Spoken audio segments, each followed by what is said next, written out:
is something special that I'm gonna be honest, gentlemen. I do apologize for everybody. I am running a little bit behind. I didn't get off work until real late tonight, and we're under It tornado happens, watch. bro.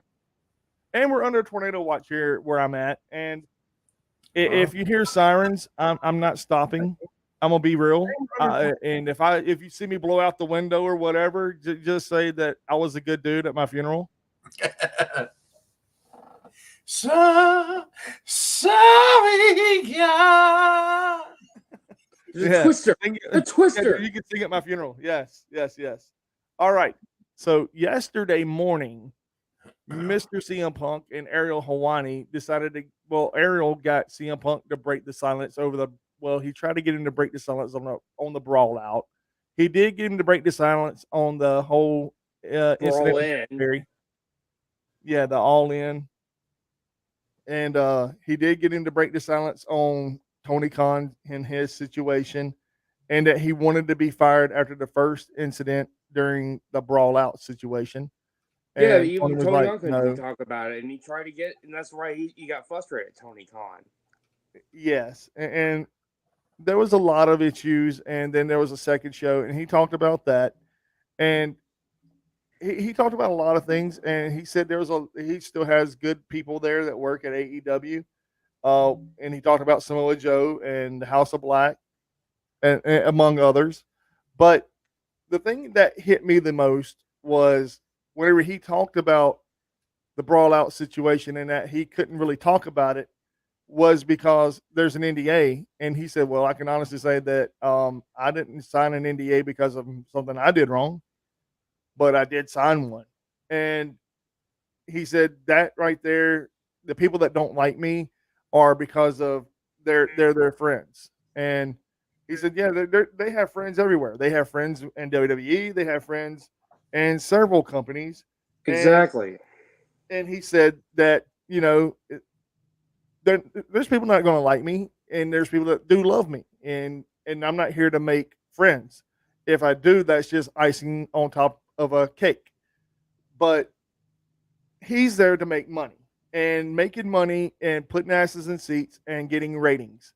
And he said he thought that's what AEW was, and he did that for them, but that ain't what they're there for. He said they're just there to put on good wrestling matches or great wrestling matches. That's all it's there for. I, And so I mean, go ahead. yeah. Well, if you look at it, they did put on great investment, but also they have made some money as well. Oh, dude, I'm not knocking it. I'm not knocking it at all, because the way I look at things and the way a lot of other people see things as well is the way that it is. AEW is a viable competitor to WWE. Not They're saying it is, alternative. but it's not the be all, the ends all to WWE by any stretch of the imagination. However, on the same token, the WWE ain't jumping way ahead and like leaving AEW in the dust. And they're not leaving New Japan in the dust. They're not leaving TNA in the dust. Then, but at the same token, everybody has a particular spot on in the whole gist of things, in my opinion, because you have WWE and their soap opera known as storylines, which takes up 2.5 hours on a 3 hour show, basically. I'm joking. I know I'm exaggerating, but it's a lot. It's a At lot least of hoopla. at least out of a 3 hour Raw, I mean, at least an hour's wasted. Uh, An uh, hour's wasted. If I was a fan, honestly, it's like I've been to Raw a couple times back in the day, and it's like they over there came, did their fucking promos, matches went on, bam, did a couple more promos, matches went on, but bam, but a freaking 20 minutes 20 minutes, hell 20 minutes, and that's just for one guy's damn entrance. yeah, and It's bullshit because I last just Monday they realized even cut a lot of people's entrances. I just realized that I was watching Raw. I was like, first 20 minutes of the show, blah blah blah blah blah, and I was like, what the fuck, man? Then I went to go watch AEW. It was like hell, all I get is hey, I'll get the custom greeting from the announcers. Then bam, It's Wednesday night. You know what that means? It's a first, yeah. Then you get a match. It has that. When they Wait do a it, minute. it has that old school Monday Night Raw feeling when they do that.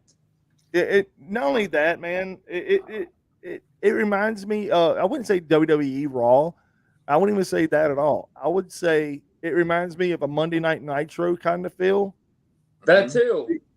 The only thing, the difference between AEW and WWE, in my opinion, is the fact that AEW tries to put on more of a entertaining show.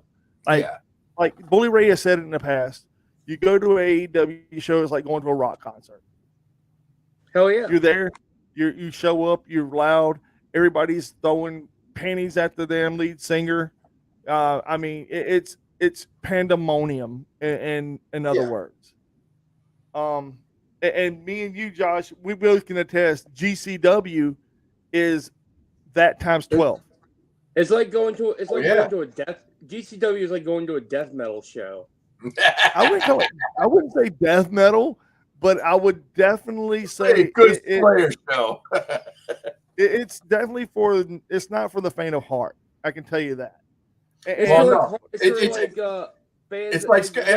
like when you go into the Chicago one, they kind of tone it down. I mean, they don't do a lot of bleeding at the plate because they signed an exclusive deal with the place that they show in Chicago, so they can't go full blown juicing all over the place. But they still put on a good show. But I've been so that I would compare that. I would compare that to saying Slayer. But when you go to a full blown, what is it, the GCW show like in Atlantic City? I mean, hell, that's fucking watching. Gore. Who's a good death metal band, man? Deicide. Slaughter to Prevail. There you go. I compare it to that. There you go. Or how about Slaughter to Prevail? God, dude, I would Deicide actually say it'd probably be worse than Slaughter to Prevail. More like Infinite Annihilator. Ooh, shit. Yeah. Damn. Yeah. Or how about Whitechapel? Whitechapel.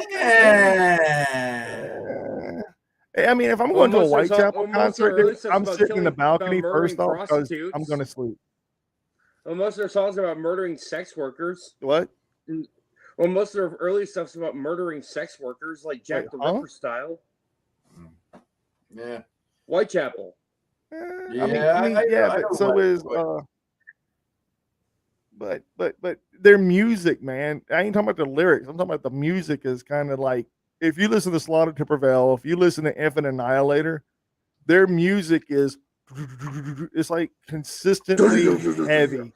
Whitechapel is more melodic, and it's like, I don't know, man. It's sort of like listening to Crowbar. I like Crowbar. I mean, Crowbar. Oh yeah, fat guy metal right there. I'm not saying it's bad metal, but it's sleep metal, man. I mean, I could put on a Crowbar album after we get off of here, and I'd be gone to sleep in 20 minutes, bro. They're sludge metal though. They're heavy, but they're very slow and doomy. That's why I call it fat guy metal. I call it sleep metal, man, because I mean, like Goat Whore. And Goat Whore to me is like ant metal. Before I get the hate on it, the reason I can call it fat guy metal because I'm a fluffy guy. You're a fluffy, friendly guy. I'm a fluffy. No, I'm not fat. I'm fluffy. What about Ministry? I love Ministry. Like Ministry, man. Those guys are amazing. Got to see him live this past summer. Oh, my buddy went and seen them live last Thursday, I think it was. Oh, nice. I'll tell you one of the best two metal bands I've seen live: King Diamond and Judas Priest. King Diamond kills. King Diamond slays, bro. That's my bucket list. That's on my bucket list right there. Oh, dude. What, King Diamond? Or Judas Priest? Actually, both. No, I've seen Judas Priest before. So, I already knocked him off. I never seen King Diamond. They're pretty good. He's pretty good. I saw him perform the entire Abigail album on stage. It was just amazing. I'm going to be honest here for a second, gentlemen. Let me have a state of emergency kind of thing. I'm going to probably be lagging, if not be booted off a few times, because of the fact of the low latency here, because of we're under a lot of weather, and like I said earlier, tornado watch. If I fly out the window, say good things about me, hopefully. So right. yeah, and but there is one thing I need to say about all the stuff we're talking about, and we're talking about metal, for fuck's sake. And we're metal not even has a talking lot about, to do. Has a huge connection with professional wrestling, dude. it does. It really does. Because Slayer was a huge part of ECW and XPW. And not only them, Korn was a big part of ECW. Limp Bizkit was a big part of ECW. And I know so Limp was White Bizkit's not Zombie. metal. Remember they did Chris Jericho's theme. Yes. Oh, yeah. Thunderkiss 65. Which No, he's it been wasn't using Thunderkiss recently. 65. It was off their second album. Huh? It wasn't Thunderkiss 65. It was another song. It was when he was doing this Lionheart theme. Yeah. The one he came out to on AEW was Thunderkiss 65. It wasn't Thunderkiss 65. It was something else. I know Astro Creep 3000. There you go. Yes. Well, yeah, everybody loves that song. Had to think about it for a second. Yeah, it may have been. Can y'all hear me good? I mean, I know I have low latency. I know I'm probably gonna be lagging a lot. I do apologize. Yeah, we can hear you. Okay, good. Oh yeah.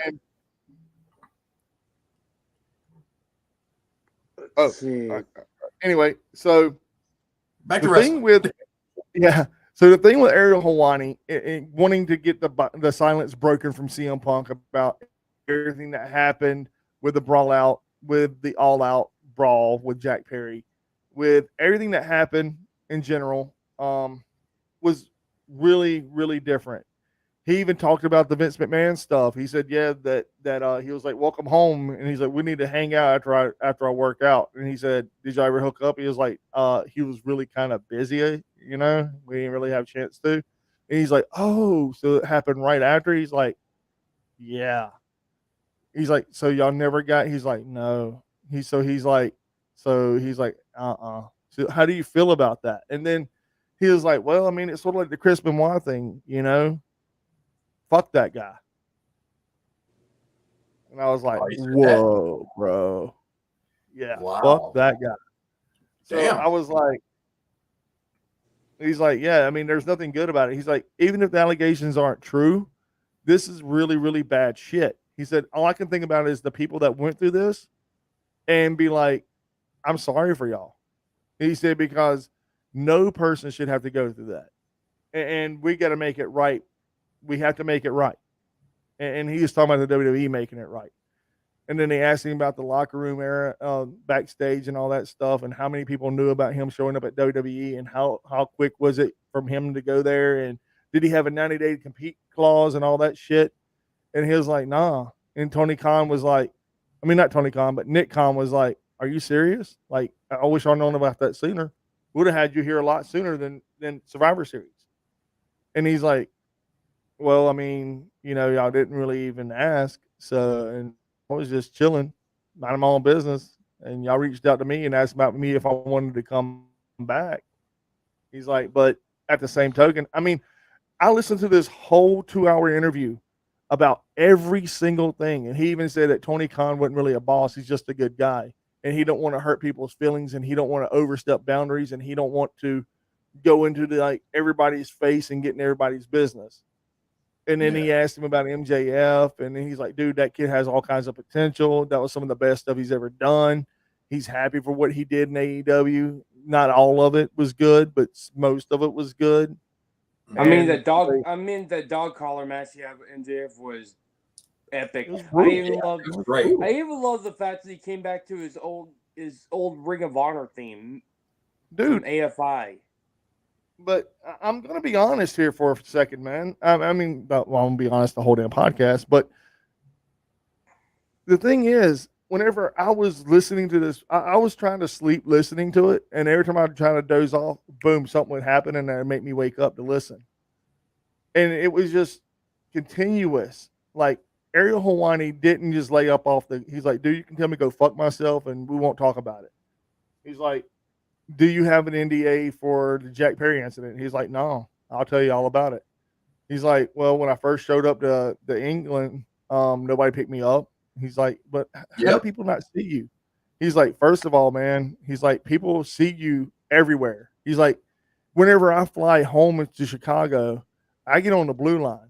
Like he goes, I'm not one to go above and beyond to try to avoid people. He said, I'm there. I'm a regular guy, and you'll see me wherever. He said, but for them to not to pick me up, I was like, all right, cool, whatever. That kind of fucking sucks, but I can deal with it. And then when he gets there, he said he was in backstage in his room chilling because he had to have a separate room because Kenny Omega was on the card.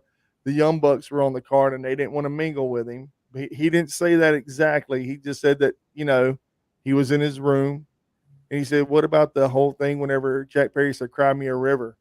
He said, well, it pissed me off. He said, I'm not going to lie. It was like, he's like, well, let's backtrack. He said, we was on Collision and Tony Schiavone said, hey, I need your help. Please come here.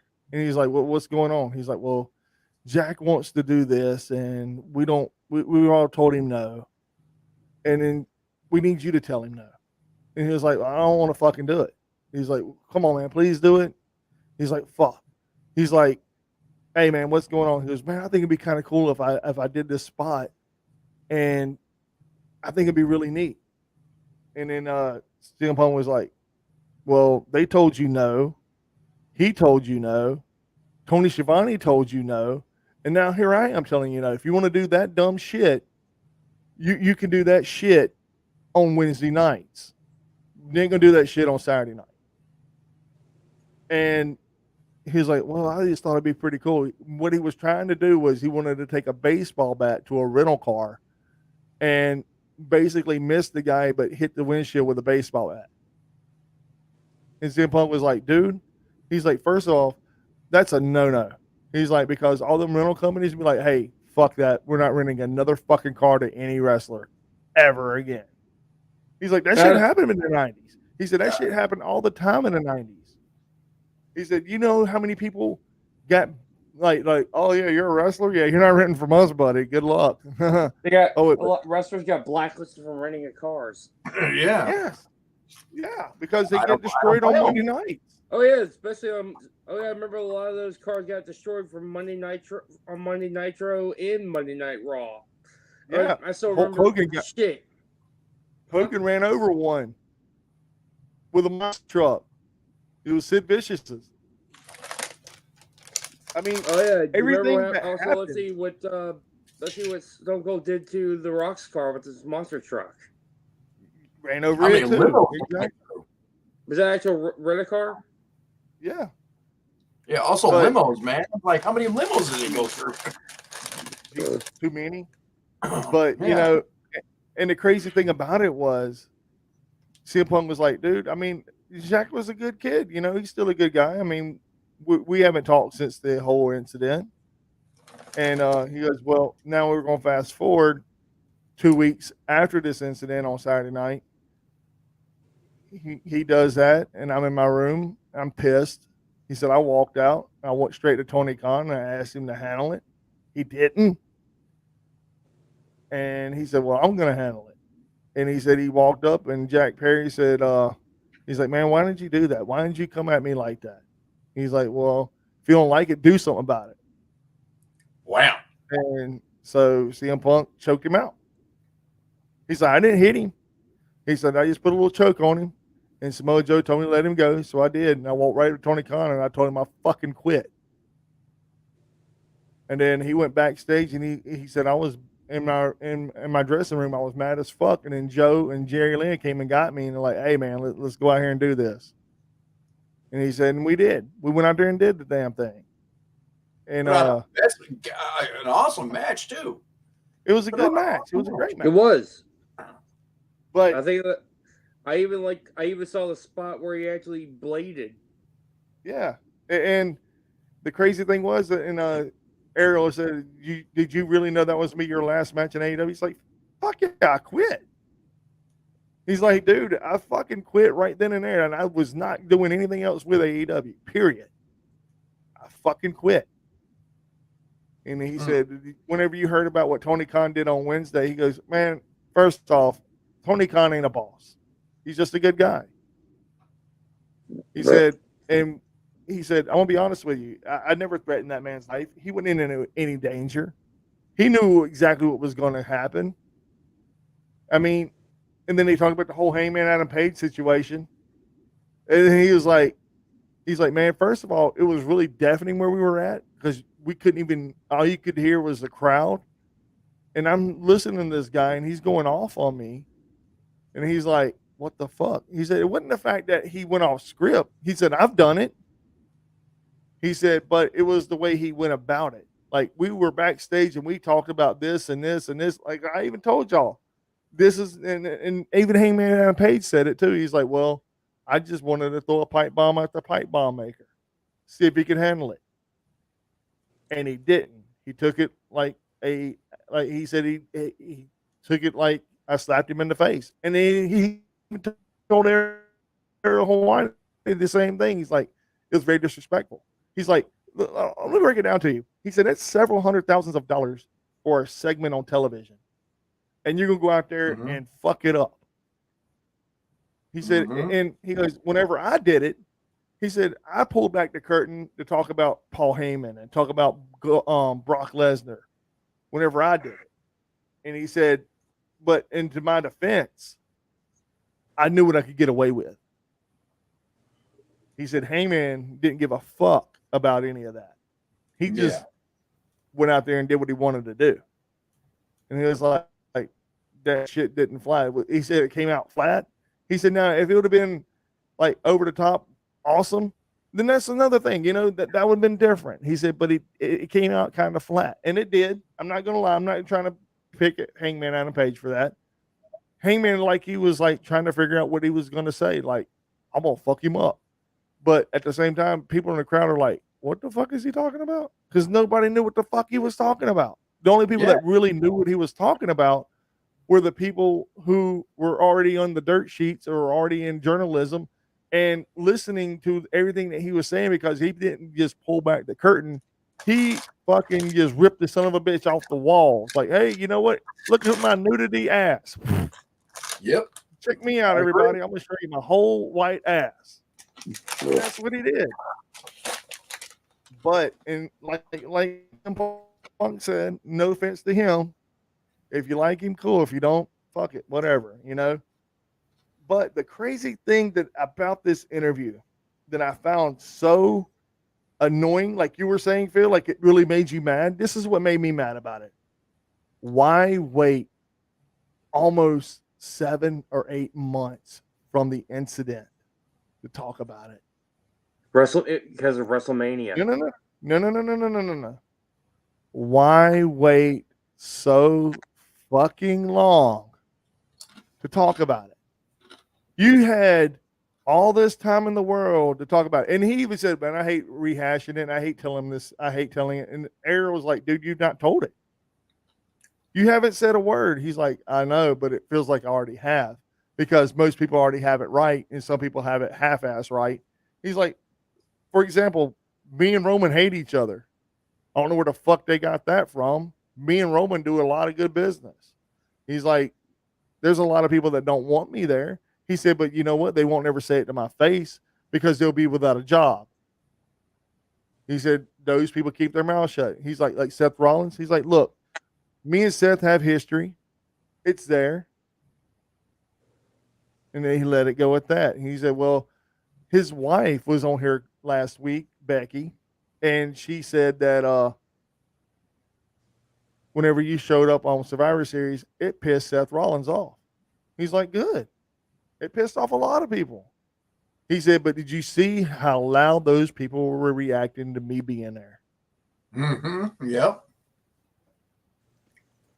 He said, I am the true needle mover. He said, I'm not trying to sit here and point fingers at what's wrong with one company and better than the other. He said, whenever I was here 10 years ago, I made the locker room what it is now. He said, and I get to come back and I get to look at the locker room. He said, it's a lot better. It's a lot happier. He said, and I'm not trying to toot my own horn, but he said, it's basically because of me. He said, I'm not trying to be an egotistical asshole about it. And then he goes, yeah, but you kind of are, because, you know, he's like, look, if you had some kind of way of doing things and you were doing a thing, you would do the same thing. And Ariel's like, well, we have. And the last time I got to talk to you is when you got your ass beat in the UFC locker room. And that was the last time you got to talk. He's like, yeah, man, that's been a while. He's like, yeah. He's like, shit, man, we need to get together more often. He's like, yeah. And you need to clear the air. Like, can you talk about the NDA segment? You know, anything will brawl out? He's like, yeah, I can honestly say that I didn't sign an NDA for anything I did wrong. Mm-hmm. He said, but I can't really say what happened. All I can say is that we're grown ass men. And, you know, if you punch somebody in the face and then they punch you in the face, he said, but or you can just think I'm Bruiser fucking Brody going around with people and just cheap shotting people in the nuts and clotheslining people in the hallway. I mean, you can honestly say that about me. He said, either way, I'm still making money. Like me or hate me, I'm still making money. Good name drop right there. Yeah, I mean, he name dropped him. I just remember what he was talking about, dude. And everything that he said, that's the reason I have this thing pulled up.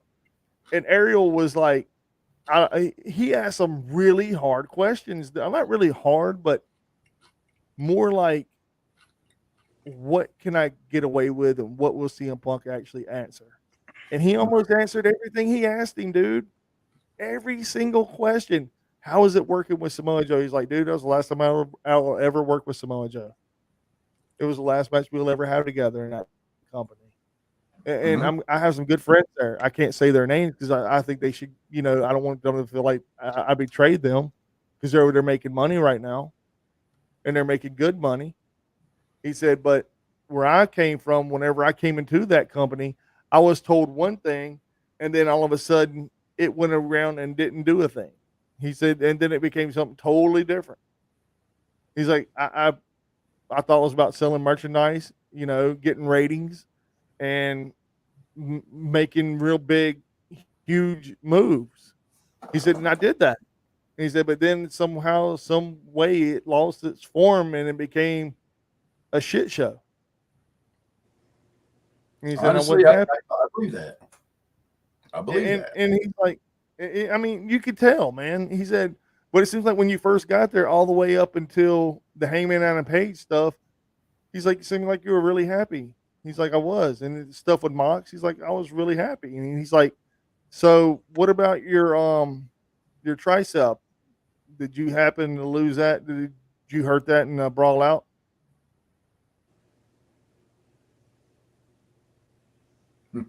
That's all he said. He didn't say a word.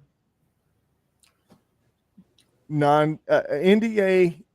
He could have actually wrote it down for Ariel. As long as he don't physically say anything, the NDA is still intact. Like if he can give sign language, whatever. As long as he physically doesn't say anything about it, then they can't say shit to him. It's just like that girl. It's just like that girl. That's like she said she signed the NDA with Vince McMahon, but hell, he didn't pay up. She's just like, okay, here's my novel. And there's a lot of people in that novel. From what CM Punk was saying, there's a lot of people in that novel. Yeah. But here's my take on that whole situation. And I know y'all being very quiet, and I do appreciate that. But here's go ahead. I'm listening to you, man. Also giving my take. So I know. And I listened to this, like I said, I listened to it for almost an hour and so on minutes and almost 2 hours. And the cool thing about it was Ariel is a monster, man. He was a monster in the octagon. Ariel is a journalism beast. I have nothing but great things to say about Ariel Helwani. I think he's a fucking loser. Why? Wow, dude. Dude, I'm gonna be honest with you, Phil. I love Ariel, man. Now, Sean Ross Sapp can suck my nuts. Okay, that dude, I will beat his ass. But Ariel, I have mad respect for. One reason I have mad respect for Ariel, he hits the hard questions, and he really doesn't stop until he gets an answer. Mm-hmm. He tried that on Tony Khan, and it pissed him off. He wouldn't budge. Because Tony Khan ain't going to answer, dude. Like CM Punk said, and like a lot of other people said. Plus, it was the NDA he signed with CM Punk. That's why he didn't do it. But like CM Punk also said, I'm not going to sit here for an hour and tell you I can't talk about it. I don't want to talk about it. I can't talk about it. He's like, I can. I just can't go into detail about everything. There's certain things I cannot disclose. Like what actually physically happened. I cannot tell you exactly what physically happened. You just have to make up your own outcome. Mm-hmm. And Chris Jericho, he knows. Yeah, I mean, Tony Khan could have done the same, but Tony Khan didn't want to do that because Tony Khan is a nice guy. And CM Punk's like, he's a nice guy. He's a terrific person. And a lot of people give him shit because of who he is and he has all that money. But at the same token, the reason he is in the position he's in is because of his past mistakes. Because of what? Because of his past mistakes of being a nice guy. Yeah, right. And he's learning from his mistakes, and he's actually correcting some of his mistakes. Unfortunately, you can't be everyone's, right? Unfortunately, he had to fire a few people. He fired 10 people yesterday. From what I understand, the new COO is they have a lot more people on the chopping block, and they just recruited. They're going after like some of the big signings that are just now hitting. They're going after what I heard. They're going after the rumor is they're going after the Motor City Machine Guns. I heard that. I also heard of Matt Cardona because he made an appearance on Collision. Oh yeah, that was actually what I heard his music. I was like, you could tell in the crowd that they didn't know who it was. I was like, since I follow the indie god, I know the music. Why? The indie god. Woo woo woo! You know it. Yeah, dude. I mean, I've been a fan of Matt Cardona since he was Zack Ryder, and I always thought he was hilarious. Matt Cardona is one of the guys that no matter where he goes, he's going to have a following. He's going to have a pop, love him or hate him, he's just the guy's a treasure to pro wrestling. That's all I'm saying. He's also I got a chance to meet him, got a chance to talk to him for a bit, and it's like if you follow the Wrestling Figure podcast and everything, and also his little YouTube channel as well. Yes, if you follow that, it's like what you see behind the scenes with him is actually what you meet and everything. He's very nice, very engaging, loves his fans, and he everything. Even made when he hits that ring, a Danhausen action figure right before he got signed with AEW. Yeah. Yes. And Danhausen's putting on some muscle, guys. Yeah. Danhausen's got some muscle here lately. He's gonna have to, especially if he wants to compete in AEW. I even heard he's tag teaming with I think it's a girl from Stardom. Yeah. It's one of Tokyo Joshi Pro Wrestling is tag teaming with Danhausen against Maki Ito and Nick Gage next week. Nice. Wow, Maki Death Kill. Hell yeah, dude. But with Matt Cardona is like when you meet him in person, nice as hell. But what I like about him is when he hits that ring, bam, he flips that switch. I still remember when he's he real, beat Nick Gage for the GCW championship, and the fans started throwing shit in the ring. It was hilarious. Oh yeah. What happened? Yeah. About 3 years ago. So I had the pleasure tonight. Okay. He's I don't know what happened. I think everything just went completely. What? Who, me? You said you had the pleasure Anyway, tonight. so tonight, yeah, I had the pleasure tonight. Okay, I had the pleasure tonight of meeting a TikTok star. But I met a TikTok star tonight. Okay, I did. Okay. He goes by the name The Hitman. He is a driver for the company I work for. I'm not going to disclose that. Very, very, very nice guy. Very down to earth. Very, very cool. He says some real shit, you know. He's also a 3-time All-American wrestler here in the state of Alabama. Really? Yes. Cool. So we were talking. His name is I'm gonna just call him the Hitman. And the reason they call him the Hitman is he's also he's a former Marine. I will say that. Nice, one of the nicest guys you'll ever meet. He's 37 or 38 years old. Nice guy. Very, like I said, dude's a class act, man. And after I got off work, I asked him, I was like, hey, before we go to the hotel, do you want to go get something to eat before we just chill out to the hotel? He's like, yeah, man, that's cool. He's like, Whataburger, Arby's, or what, you know? And I was like, well, there's a Mexican restaurant. He's like, hell yeah, fuck, dude, let's go. You know, and I was like, but right by the hotel, there's a little bar. He's like, dude, I could definitely go for a fucking Bloody Mary. There I go, dude. There I go. Vodka and fucking tomato juice. And I was like, you know what? Let's go. So we left and went straight over there, and we were talking, and he was telling me about, you know, his TikTok stuff and how he goes live and has people, about 600-700 people all in, you know, his shit.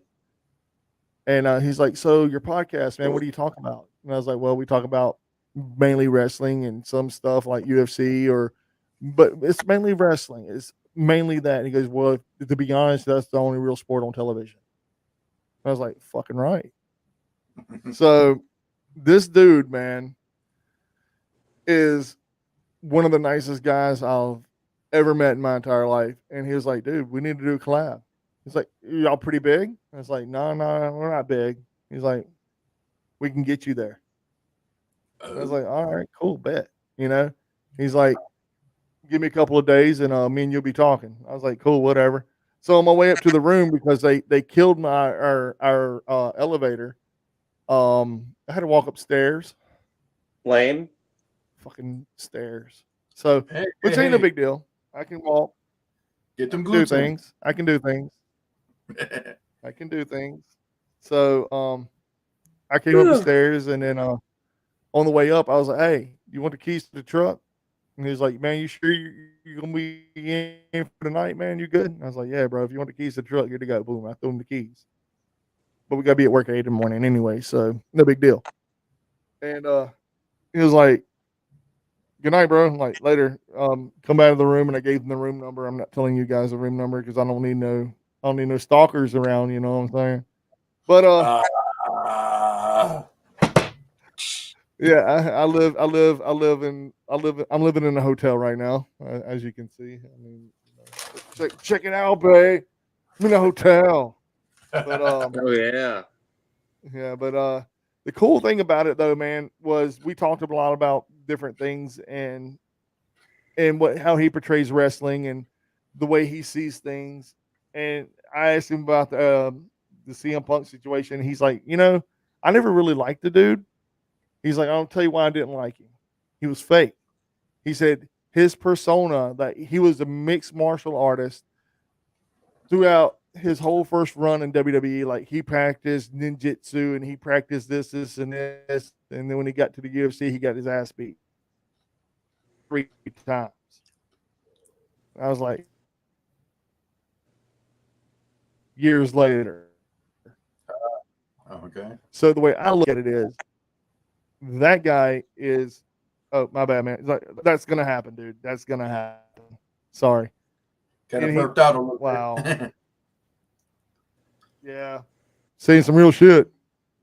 There it goes. Mm-hmm. Yeah, I mean, it's going to happen, man. It's getting pretty bad weather here, and that's the reason why.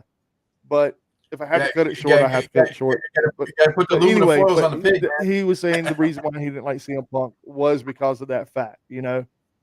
And it's cool, but at the same token, I told him about the the thing with Ariel Hawani and stuff, and he was like, I have mad respect for Ariel, and for him to be on Ariel's podcast or Ariel's thing and on his podcast and do everything that he did, he said that to me makes up for a lot of the shortcomings that he did in his first run and in the UFC.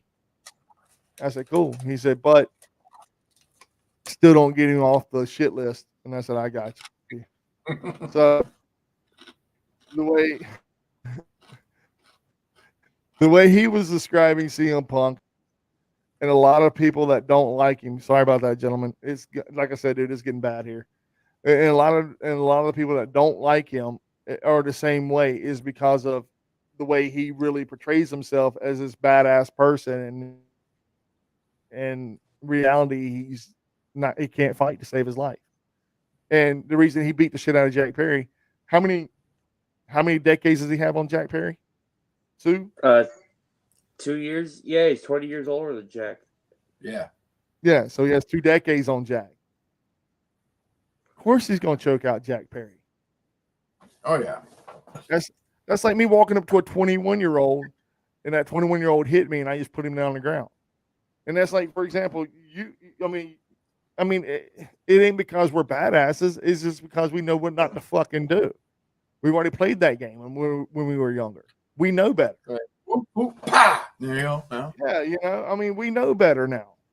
We're smarter about it. We're not stupid. But that's the whole. The only thing I'm worried about though is CM Punk can't really wrestle as good without getting injured now.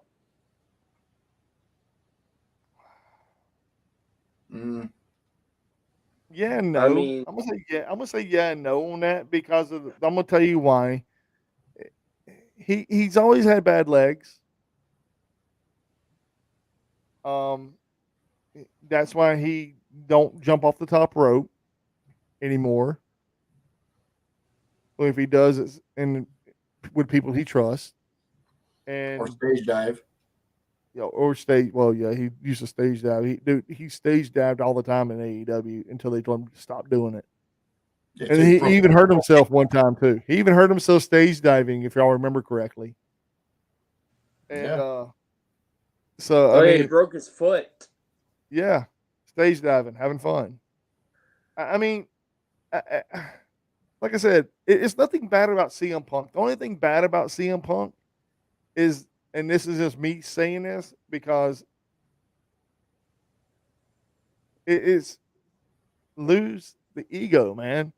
You'd be so much cooler if you didn't come out saying, you know what, I'm the best in the world. We get it. Every wrestler has to have an ego. Every wrestler has to have that chip on their shoulder. I get it. Mm-hmm. But to use it to the way you do, man, it's 2024, bro. Even Mock said, fragile ego, fragile mind, fragile body. And it is. It really is. And now, like I said, I'm not trying to say nothing bad about CM Punk in this whole situation. I think, honestly, I'm like, wow, when I listened to that whole interview, man, I was like blown the fuck away. I was like, even Kelly, man, Kelly was like, dude, he went hard on AEW. And he kind of did. But at the same token, he gave respect to a lot of the people there. Yeah. And he didn't mention the Bucks. I mean, he mentioned the Bucks by name, and he's like, look, if y'all remember whenever I did that in WWE and I did AEW about the Young Bucks, like poking fun at the Young Bucks, he's like, I really didn't poke fun at them. He was like, I was just letting them know that I'm not going to take their shit. And they have their own show, and I had mine. And they didn't want to do business with me anymore because I knew how to. How did he say it? He goes, I just knew how to use better words. I didn't have to hurt them or talk shit about them and call them out by name. Just throw little slight remarks in there. Be sneaky with it. Because if you're more sneaky with what you're saying, he did that. And I was like, oh, that's a slide remark. He did that to the Young Bucks. It was tastefully yet kind of shitty to do that, but at the same token, the Bucks did it to him first. The Bucks did it first. And Kenny Omega did it first too, but Kenny Omega was a jackass when he did it. So whenever actually, Punk did it, and honestly, I'm going to say Buck start. If you want to really go back, like the day that CM Punk made his debut, I mean, you and you can YouTube this. Go on there, the Young Bucks YouTube channel. Being the Elite. Yeah, Being the Elite. The day that he made his, you know how they do some of the backstage vignette. The day that he made his debut, you could see him go up the ladder, and then you see the camera go up on them, and he's like, and everybody's chanting their name. You could see him going. You could see all the Bucks and Omega just going, yeah, just joking around. I was like, at first I thought it was goofing around, but now after all the shit that just happened, I'm like, now looking back, I'm like, wow, they had a chip on their shoulders since day one. Yeah. Oh, yeah. Yeah. We have a new viewer. Hello, new viewer. Say hello. But we got a new hey, what's going on? The thing is about being the Elite. Welcome to the show. Hello. But in all honesty, though, man, CM Punk's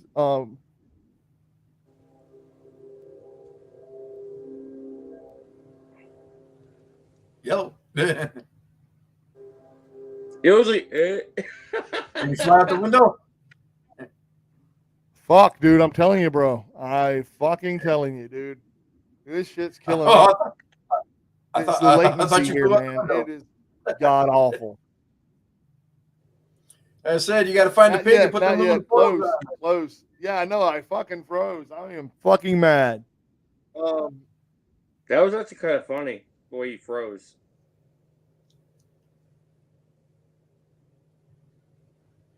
I hate this shit.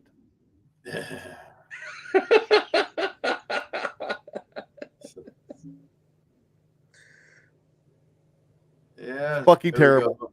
You know what? I'm gonna fix this real quick. Hold on. Let's see if this. Hey, that worked. I think I got better stuff. There we go. Hopefully that does a little bit better. I quit sharing the screen. Maybe that'll help out a little. Yeah. Take it off our screen for a minute. So the thing about that was I have no fucking clue what I was saying. It got fucking shit tossed out the window whenever I got froze. Fuck my life. So, wow. Yeah, they left. They got like this WrestleMania match. It's Homelander versus Aquaman. Who? Homelander. What about it? Homelander. Cody Rhodes versus Roman Reigns. Oh. That's hilarious. He does look like Homelander. That is fucking funny. They're calling Roman Reigns, Aquaman, Cody Rhodes, Homelander. That's fucking great. Hey, and I get it, but right motherfucker. Wow. The wind just picked up really, really bad. Joel ready. Oh wait, that's something from like my Bleacher Report app. Yeah, I cannot wait to order. I already ordered the Stardom pay-per-view. It's called the American Dream pay-per-view. Really? It's and you know what's the coolest thing about it? It's going to be in one of the most greatest pay-per-view, greatest arenas ever. The mother of bingo halls, the ECW arena. Oh, nice. And Stardom's going to be there? Damn. Yeah, they're going to be the ECW arena. Even New Japan does shows in the ECW arena, aka the 2300 arena. But I'm calling it the ECW arena. It's always going to be the ECW arena. Exactly. They call it like they always bash indies for like playing a bingo hall. Like, hey, you know what's kind of funny though? Some guy, the Miz bashed at Brian for actually going to these bingo halls, and yeah, I'm sure the Tokyo Dome and Arena Mexico, and let's see also Wembley Stadium are bingo halls, are some fine ass bingo halls. I can tell you that. Ain't that right? Ain't that right? You've seen those bingo halls at Special Arena Mexico, right? Oh yeah, I watched CMML Yeah, I would be surprised if they had Forbidden Door in that arena. Especially how big it is. Actually, shoot, man. Some of them. Actually, that's probably one of my dream trips I want to do. I actually want to go to Mexico and actually go to like a AAA event or CMML, because it's like some of them shows are just so over the top. I'm like, Jesus Christ. They're entertaining, especially I wouldn't mind seeing Catalina wrestle as well, because she's actually one of my favorite luchadores from NXT. And she's really improved since she left WWE. She was fired from WWE. Mm-hmm. Catalina? Yeah, she also got married, I heard, I found on Instagram. Yeah. But I did watch. You guys are sipping over Catalina? Sorry, dudes. Yep. I just watched the CMML pay-per-view. So I breezed through most of it. I caught the was a 3-way with Willow Nightingale and Tessa Blanchard going against 3 other girls from Mexico. Stephanie Vecchio was one of them. I know that. I also heard that Brian Nason wrestled against Mystico. Yes. They did the C, and he did the no. Yeah, I was watching that. I was like, it brought back some memories when I saw that. Yeah, I was cracking up. It brought me back when Brian was in Team Hell No with Kane. They did some great shit together, him and Kane. Yep. Those skits they did they were cinema. Oh yeah. But yeah, on all it was a great wrestling match. All of them performed great, and it's like you ever see luchadors fly, man, and when you get Claudio and all of them, and it mixed it in with 2, it was like. Shh. Are they also what they also like about CML? They also do some great mat work too. But what I also kind of find funny, I was watching the pay-per-view, they muted all the AEW's wrestlers' theme musics. Like their entrance, like for on the live, at the live show, I'm pretty sure you could hear it live and everything. But when it was coming through the pay-per-view, they kind of muted all their theme music down. Well, it's probably because they couldn't afford them. The only one they played was Willow Nightingale's. It's probably due to copyright reasons, I guess. Yeah.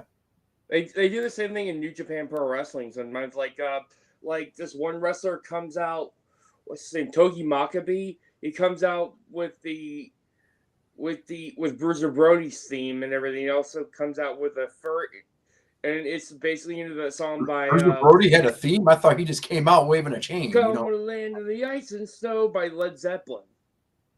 Is that what he came out to? Yeah.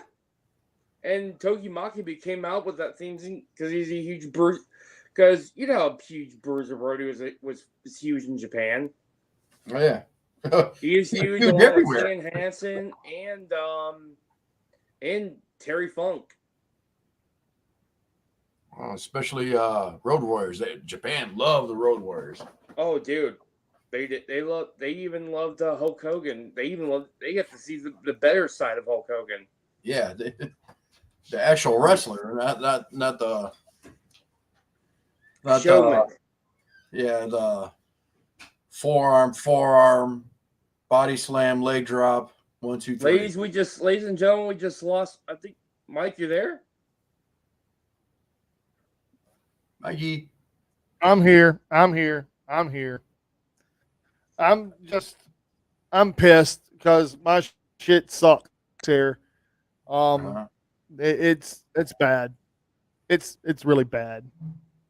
Is the dog cow flying by your window yet? Like the movie Twister. I'm not on the ground floor, so if I see a cow up here, dude, I'll be like, fuck it, you know. Fuck it. But I'm going to kill this hour real quick, and then we'll continue with the second hour because there's some shit I want to talk about if this shit will let me talk, but we shall see. I also want to talk about TJPW as well. That's a good show. Oh, my girl says you need a translator for when we go to the shows. I know, baby. You come along. You coming along? Oh yeah. Speaking of which, Julia showed up on Pro Wrestling Noah a couple of nights ago. Oh, really? Yeah, after her last show in Stardom, she showed up in Pro Wrestling Noah. She actually wants to fit the great Sasaki, the great Muda's kayfabe daughter. Oh. So I have some questions I want some answers to. Maybe you guys can help me out with it. I have been recently. I got up here Sunday night, and I was on the phone with Kelly, and WOW was on the CW network. Yeah, Women of Wrestling, they're on the CW network. Okay. Yeah. There is a lady called the Beast who reminds me a lot of Athena. Okay. And she was really good. And then they had the Mother Truckers, Big Rick Betty, and I'll tell you what I like are the Tonga twins. They remind me of God, of like a women's version of God. Yes, Gorillas of Destiny. Damn. I mean, it was, dude. I watched most of the card. It was really good, dude. It wasn't terrible. I thought I was gonna hate it. It was actually pretty good. Yeah, they're not too bad from time to time. Those girls are awesome. Those ladies work their asses off, especially little Tiki Chamorro. I like her. I like how adorable and cute she is, but she's also fearsome in the ring. It kind of reminds me of, and y'all probably gonna hate me when I say this. It kind of reminds me of a revamped version of Glow. There's nothing wrong with that. I actually thought Nothing. Glow. Well, if you look at it, the original WoW was made by one of the creators of Glow. Yeah. One of the wrestlers of Glow, so it makes sense. I actually did watch the documentary of the actual Glow and everything, and a lot of those women's, Ivory was one of those. I actually watched Glow. Dude, I loved Glow. Was the women's version of WWF. Yes. Oh yeah. Of 80s WWF. I was a young boy. I was like, yeah, it's like boobies.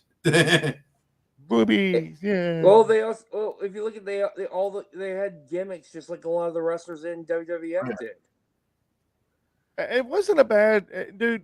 I watched the show and I was like, that was really cool.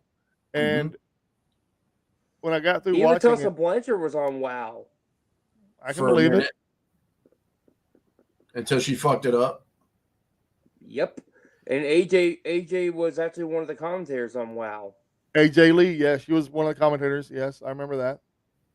And we up to 4 viewers. Hey. And then it went down to 3.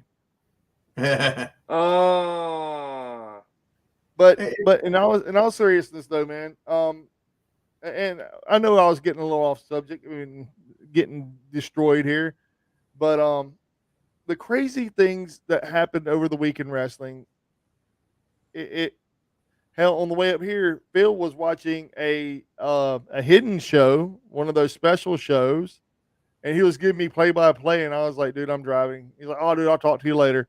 I was watching TJPW, it was their Wrestle Princess special, and it was a really good show. I got to see Maki Ito versus Minoru Suzuki, and the funny thing is, the match she originally wanted to do was tag team with him, but Minoru Suzuki was like, "How about this?" How about what? He suggested a different solution that, it would sell more money if we wrestled against each other. And Maki Ito was like, no, and he's like, are you chicken? And she's like, I'm gonna end your fucking career, old man. Oh damn! And next thing you know, Maki did pretty good in the match. She actually did pretty good. She held it her own. She actually took a few chops against Minoru Suzuki, but however, Suzuki being taller and stronger, he won. She even did a tornado DDT. I even thought it was pretty funny when Minoru Suzuki made the referee cry. Yeah, he made a referee cry. Can y'all hear me? Pretty good. Stop. Sucking that helium. Yeah. No, sorry. Damn. There was also a giant. Acid is kicking in, man. There was also a Sorry giant about that, panda as well in the mat. Like it was like in this other wrestler against Palm Harajuku. That was quite interesting. Yeah. I have a question though. Whenever you were talking to me about it, and I told you I was driving, I wasn't trying to tell you not to talk to me. I was just letting you know I wasn't able to like talk to you continuously. But you could have called me. You could have called me, man. You could have called me. Get me up. Tell me cool things about wrestling. But see, I was driving. I was driving up here to where I'm at right now, and I was listening to a podcast from. It was an older podcast, and I'll tell you, people, and you're probably going to ask me why in the fuck was I listening to this podcast? It was with crap, I forgot his name, Vince Russo. Oh, God. Yeah, but it was pretty good though, man. He had Jim Cornette on there, and it was talking about. No, he didn't have Jim Cornette on it. Let me rephrase that.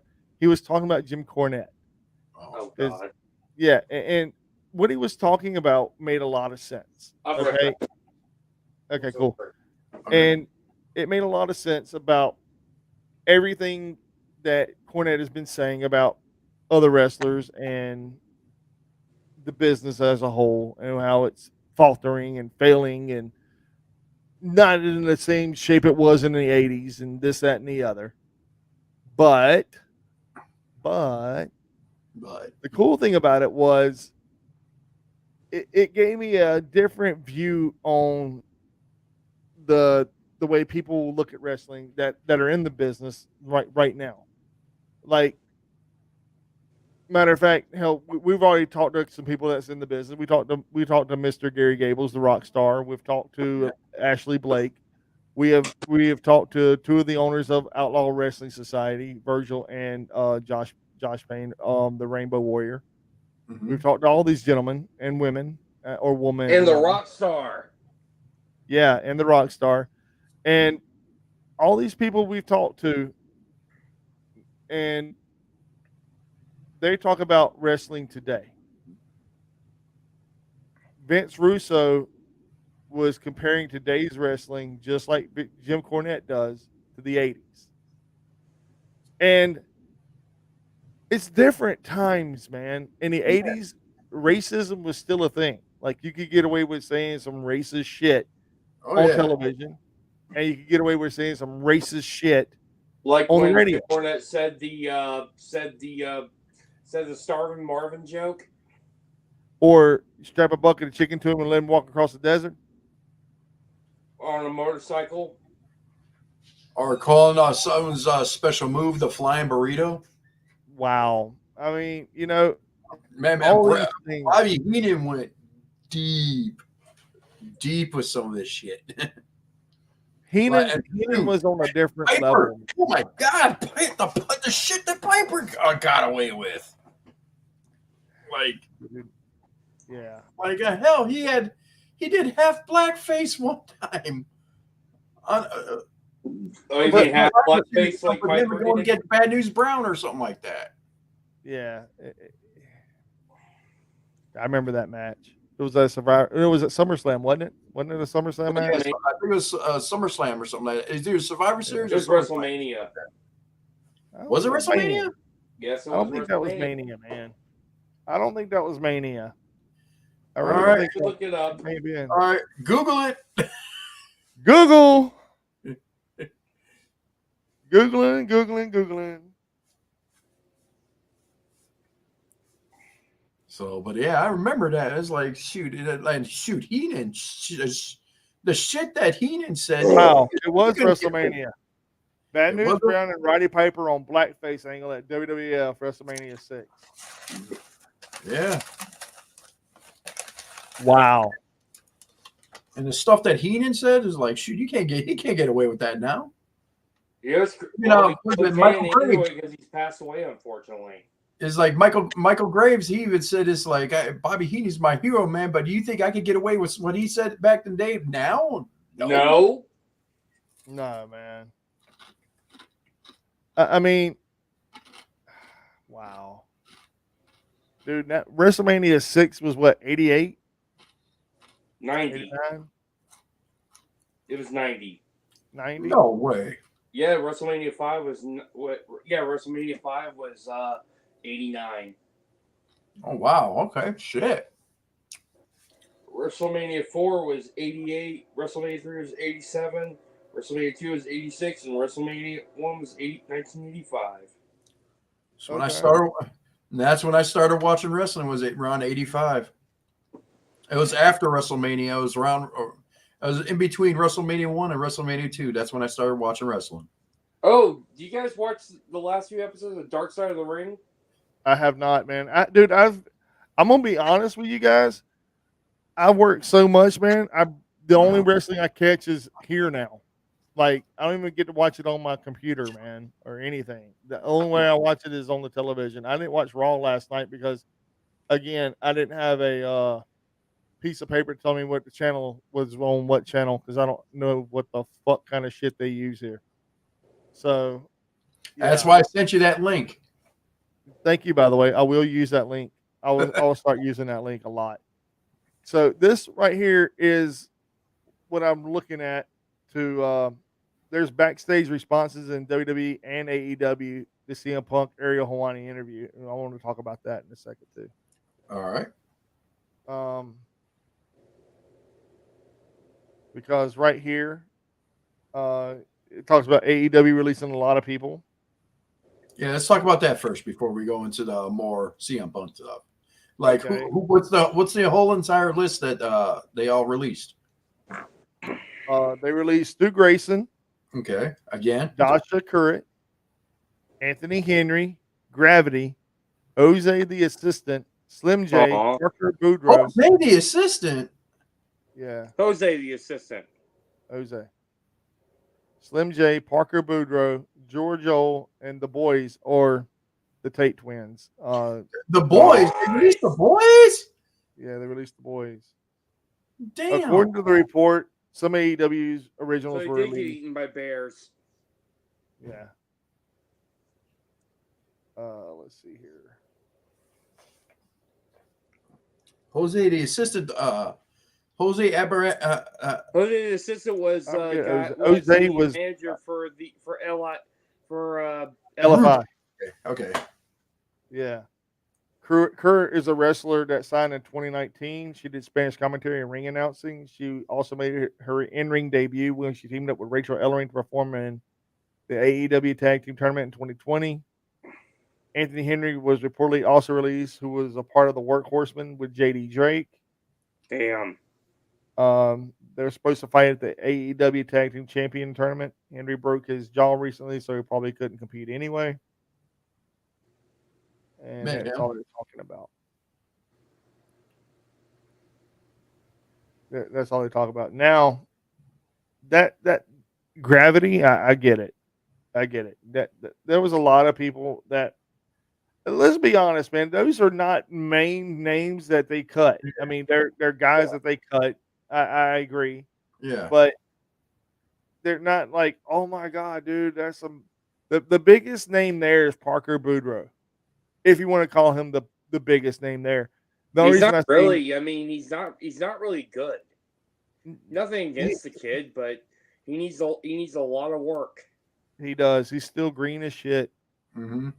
And I think he needs to go to a damn good wrestling school, not the Performance Center. I'd say try the New Japan Dojo or something. I'm gonna go one better. I think he should train with Natalia. Her and TJ Kidd or TJ Wilson. I think them two together will be amazing. Because they have their own training facility in the dungeon. Yeah, I know. And they've been putting out some really, really good talent. Ariel Dominguez is one who was also trained by the Dudley Boys, and now he's being trained by Natalia, and he's actually really, really good, man. He's small in stature and size, but what he makes up for, he has heart, determination, and he has intensity, man. And I'm a huge, huge, huge fan of Ariel. That's, Go ahead. I say just go to the LA dojo, or at least go to Japan at the Inoki dojo and become a young lion. He maybe. I mean, The dude, worst. young lions it's pretty tough, but it's the rewarding's all in. Plus, after that, you graduate, go on an excursion anywhere you want, and except for WWE. But they actually love. They need more foreigners in New Japan Pro Wrestling. They love foreign talent. Many people believe that AEW has only lost money. I don't think so. I don't think so either. Me either. I mean, hell, they showed their report, man, and they were up in the billions. So they actually rose money, and everybody's like, well, AEW's bleeding them dry, bleeding the cons dry. Not No, really. I mean, not really. I mean, Mercedes Moné and Okada and Will Ospreay, they're draws. Dude, they're huge draws. And not only that, you still have Bryan Danielson until the end of the year. Then you have Cesaro or Claudio Castagnoli, and then you have John Moxley, and then you have Adam Copeland, Christian Cage, then you have Jericho, and then you have. Am I missing any big names yet? No. Oh, dude! Even Will Ospreay has a sponsorship with with Ubisoft, who created the Assassin's Creed games. Yeah. He's actually. Here's something. In the comments, though, are ridiculous. A lot of people are so mad. Or a lot of these WWE fans are just so mad that he didn't sign with WWE. Hey, what's up, country? What up, man? Packers suck. It's okay, on I agree. It's on IGN, I think. And, he's like the Ezio inspired. Yeah, I mean, he calls himself the aerial assassin, for fuck's sake, bro. And then he got right here Assassin's Creed tattoo on him. Yeah, he does. And right here, yeah, we're getting ready for Mania, and we're gonna actually let's talk about that for a minute. We're supposed to do like a little WrestleMania pre-show, right? I was hoping we could do something like that. I'm still trying to get some titles made. Okay. Like I said, 3 titles. Mm-hmm. I would like to get a GCW title made, but we really don't need it. That's gonna be our tiebreakers. So I really think that everything that's going down in WWE right now is drama. And I'm not talking like drama as in the fact that this guy hates this person. No, I'm talking about there's so much going on both nights that it's just way too much. Actually, that weekend, just the weekend is stacked. Dude, and look at Thursday and Friday nights. You got Friday night, you got the Hall of Fame. Mm-hmm. And you got SmackDown. Yeah. And Thursday and tomorrow night and tonight, dude, there's so much shit going on all week long in Philadelphia. And the collective is insane, dude. Oh, here it is. All right, here it is. AEW's Will Ospreay, a wrestler many consider the best wrestler in the world, explains why he owes his career to Assassin's Creed. Wow, and some of the comments are just brutal. Well, actually, some of these comments are really nice, though. But excuse me, who? Never heard of her? Were they in WWE? But anyway, but no, the Mania thing, man, is going to be kind of crazy because night one you're going to have a tag team match. Is that what they're doing for night one? A tag team match with The Rock and Roman and Seth and Cody. Cody, I guess. That's the way the Rock could get really his match. give you Vader versus Osprey. Oh, yeah. Will Osprey didn't talk, dude. That was pretty good. That's pretty good. Give me Vader versus Osprey. That's pretty funny. But I mean, and then you're going to have night 2. You're going to have both the championship matches on the same night. Actually, all the championship matches, because you have Becky versus Rhea, and then you have Io versus Bayley, and then you had a tag team title tag team ladder match with Judgment Day versus everybody. New Day, DIY, aka DX. Huh? Well, oh yeah, R-Truth calls him DX. And then you got the Miz and R-Truth too in the mix, which is really cool. I think. I think the match is going to be one of the highlights of the night. It's so weird seeing the Miz play face. Miz is good, man. Dude, he did damn good in the Royal Rumble, man. Damn good. Still didn't win. Didn't matter. Still did damn good. Go Miz. Because he's awesome. He's not my favorite wrestler by any stretch of the imagination. I just like the fact that he don't give a fuck. You know, he goes up there and he does whatever he needs to do to put a smile on people's faces now.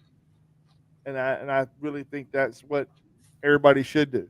Mm-hmm. Oh, what do you guys think of Zilla Fatu, by the way? Zilla and his brother are amazing. Jacob, dude. they are. Yes. And they're getting better and better. And most people say, well, you know, they were trained. I'm like, yeah, by their family. You know, the Anois or whatever. Is it Anoi? No, Hawaii family. Anoi family, yeah. And that family is seriously the greatest legends in the business. Everybody wants to talk about the Rhodes. Everybody wants to talk about the Jarretts. Everybody wants to talk about the Harts. Everybody wants to talk about but you can't compete with that family lineage, man. They've been in wrestling since the 30s. So the Von Erichs. But they're all dead. Except for Kevin and Marshall and Rosh. And their sister. Actually, that's her cousin. Jesus. She can't wrestle to save her life, but unfortunately. Poor girl. Thank God she's pretty. Mm-hmm. Ish. But no, I mean, serious though, man. I mean, I'm not a prize contender for, you know, winning any beauty contest myself, but that's beside the point. The thing about it is though, that family, man, that lineage, that everybody can say, you know, that there is more than one royal family.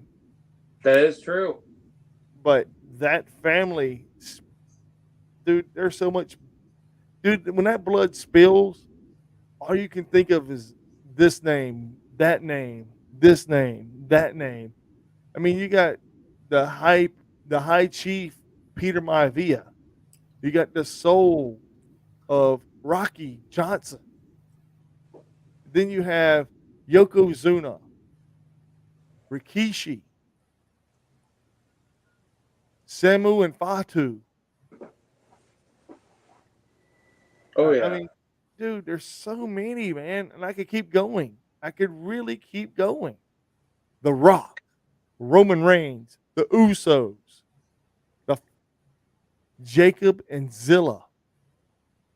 Mm-hmm. Umaga. Yokozuna. Dude, and the list goes on and on and on. Rosie was awesome, too. I even loved it. Yeah, but Rosie wasn't part of the family, was he? Yeah. Yeah, he is. He's Roman Reigns' brother, older brother. Jesus. See, there you go. All these people, man. Solo Sikoa. Yep. He was a SHIT. Rosie was. Yes, Superhero in training. Superhero in training. The shit. That's crazy. And then there's so many different people in that line, man, that help pave the way, man.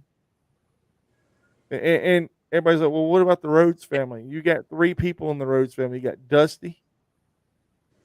Actually, I Dustin think and Cody. it's one of their nephews. I think one of their sister's kids is becoming wrestlers in the Indies. But it don't matter. They don't have that lineage, man.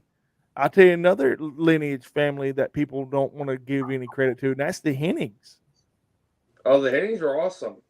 Yeah, I mean, you have Kurt. You also forgot the Mr. Harts. Perfect. Oh, dude, there's so many Harts. There's Ross Hart. There's Stu Hart. There's Bret Hart. There's Owen Hart. There's Teddy Hart, which we don't talk about. Hart. We don't talk about Teddy. Or Dewey. Dude, he killed his girlfriend. Never mind.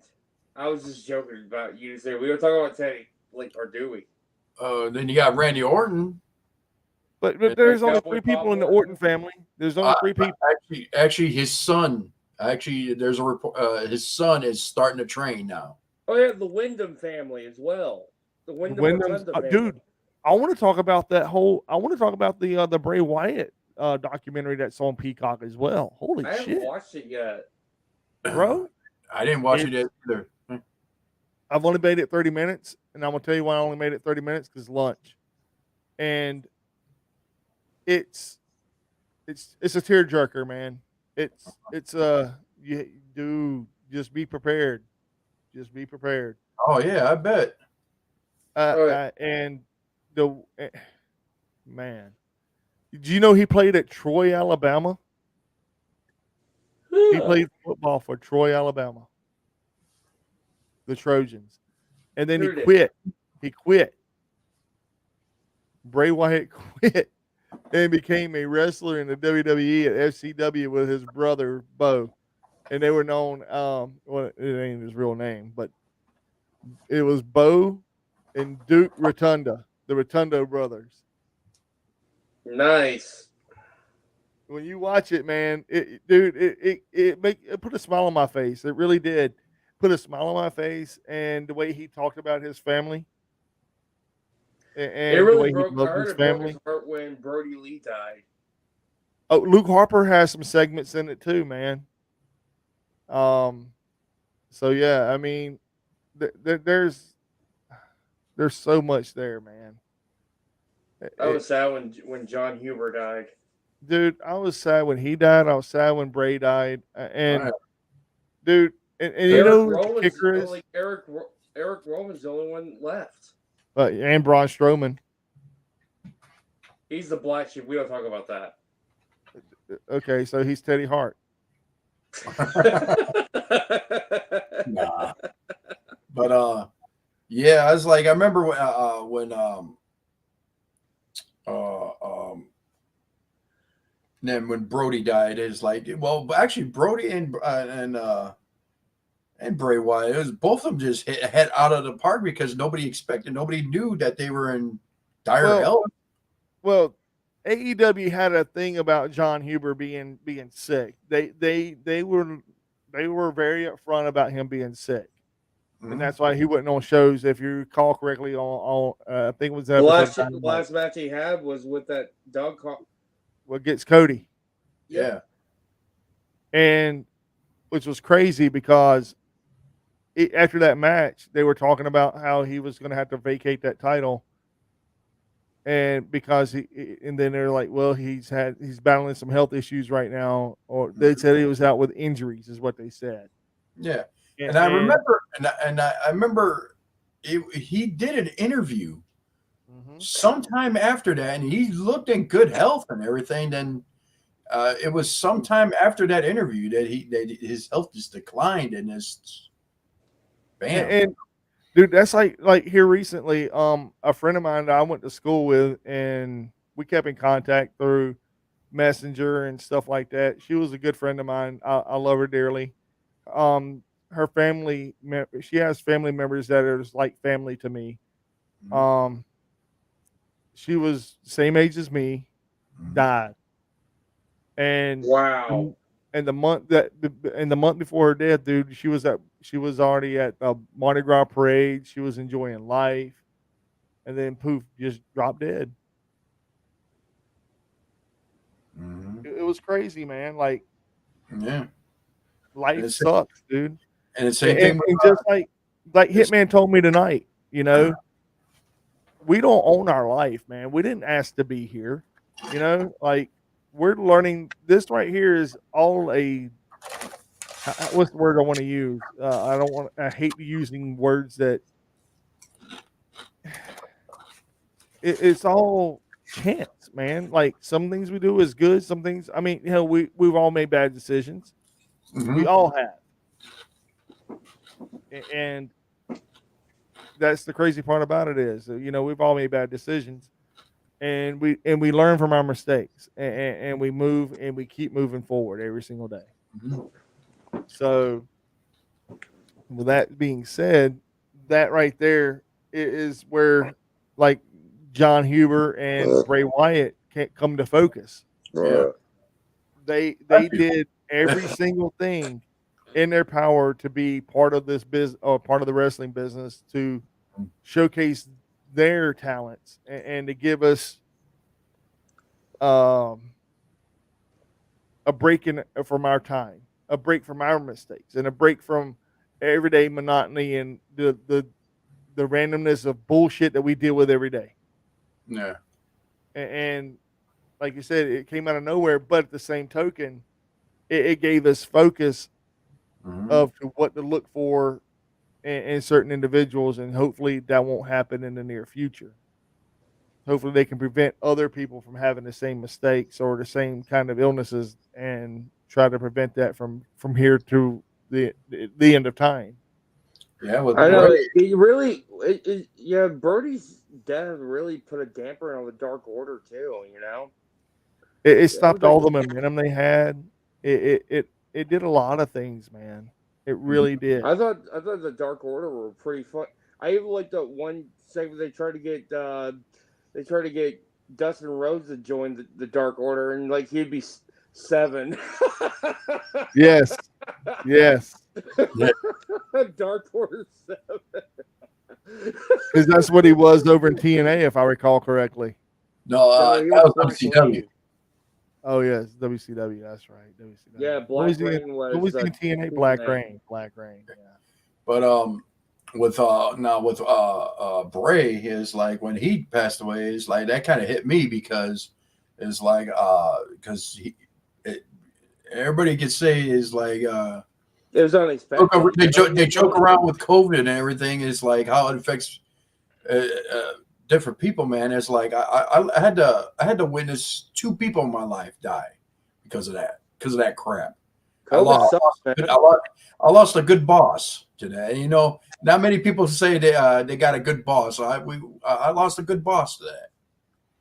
And I can honestly say this: a buddy of mine, Brandon. I'm not coworker. So yeah, a buddy of mine's brother, great guy, man. I love Norman to death. He passed away from COVID, and dude, you talking about a great boss? He treated every single one of his workers, man, like family. Yeah. And to me, dude, that whole family, that my buddy's family, I love them dearly, dude. I have nothing but the utmost respect for that whole entire family. I have their back no matter what. I don't even care if they ever got mad at me. I'd still have their back, dude. Because that's COVID how much loyalty sucks, man. I almost lost my mom to COVID. Mm-hmm. I've had COVID at least 6 times. Oh, jeez. I got the one that went through it once. Hell, once was enough for me, and that's like, dude, I had Delta yeah, it's like shoot, and shoot, I'm diabetic and an asthmatic, man. Shoot, dude, I'm gonna be honest. I had COVID. The first time I had COVID, it was meh. I didn't really have any symptoms. I was asymptomatic to regular COVID. Then whenever Delta came out, Delta was like, yeah, you've had COVID, right? Well, I'm its big brother. I'm its big brother, and guess what? I'm fixing to do to your whole immune system. I'm here to fuck you up. And I was like, oh dear Jesus, dude, I literally thought I was dying. Literally thought I was dying.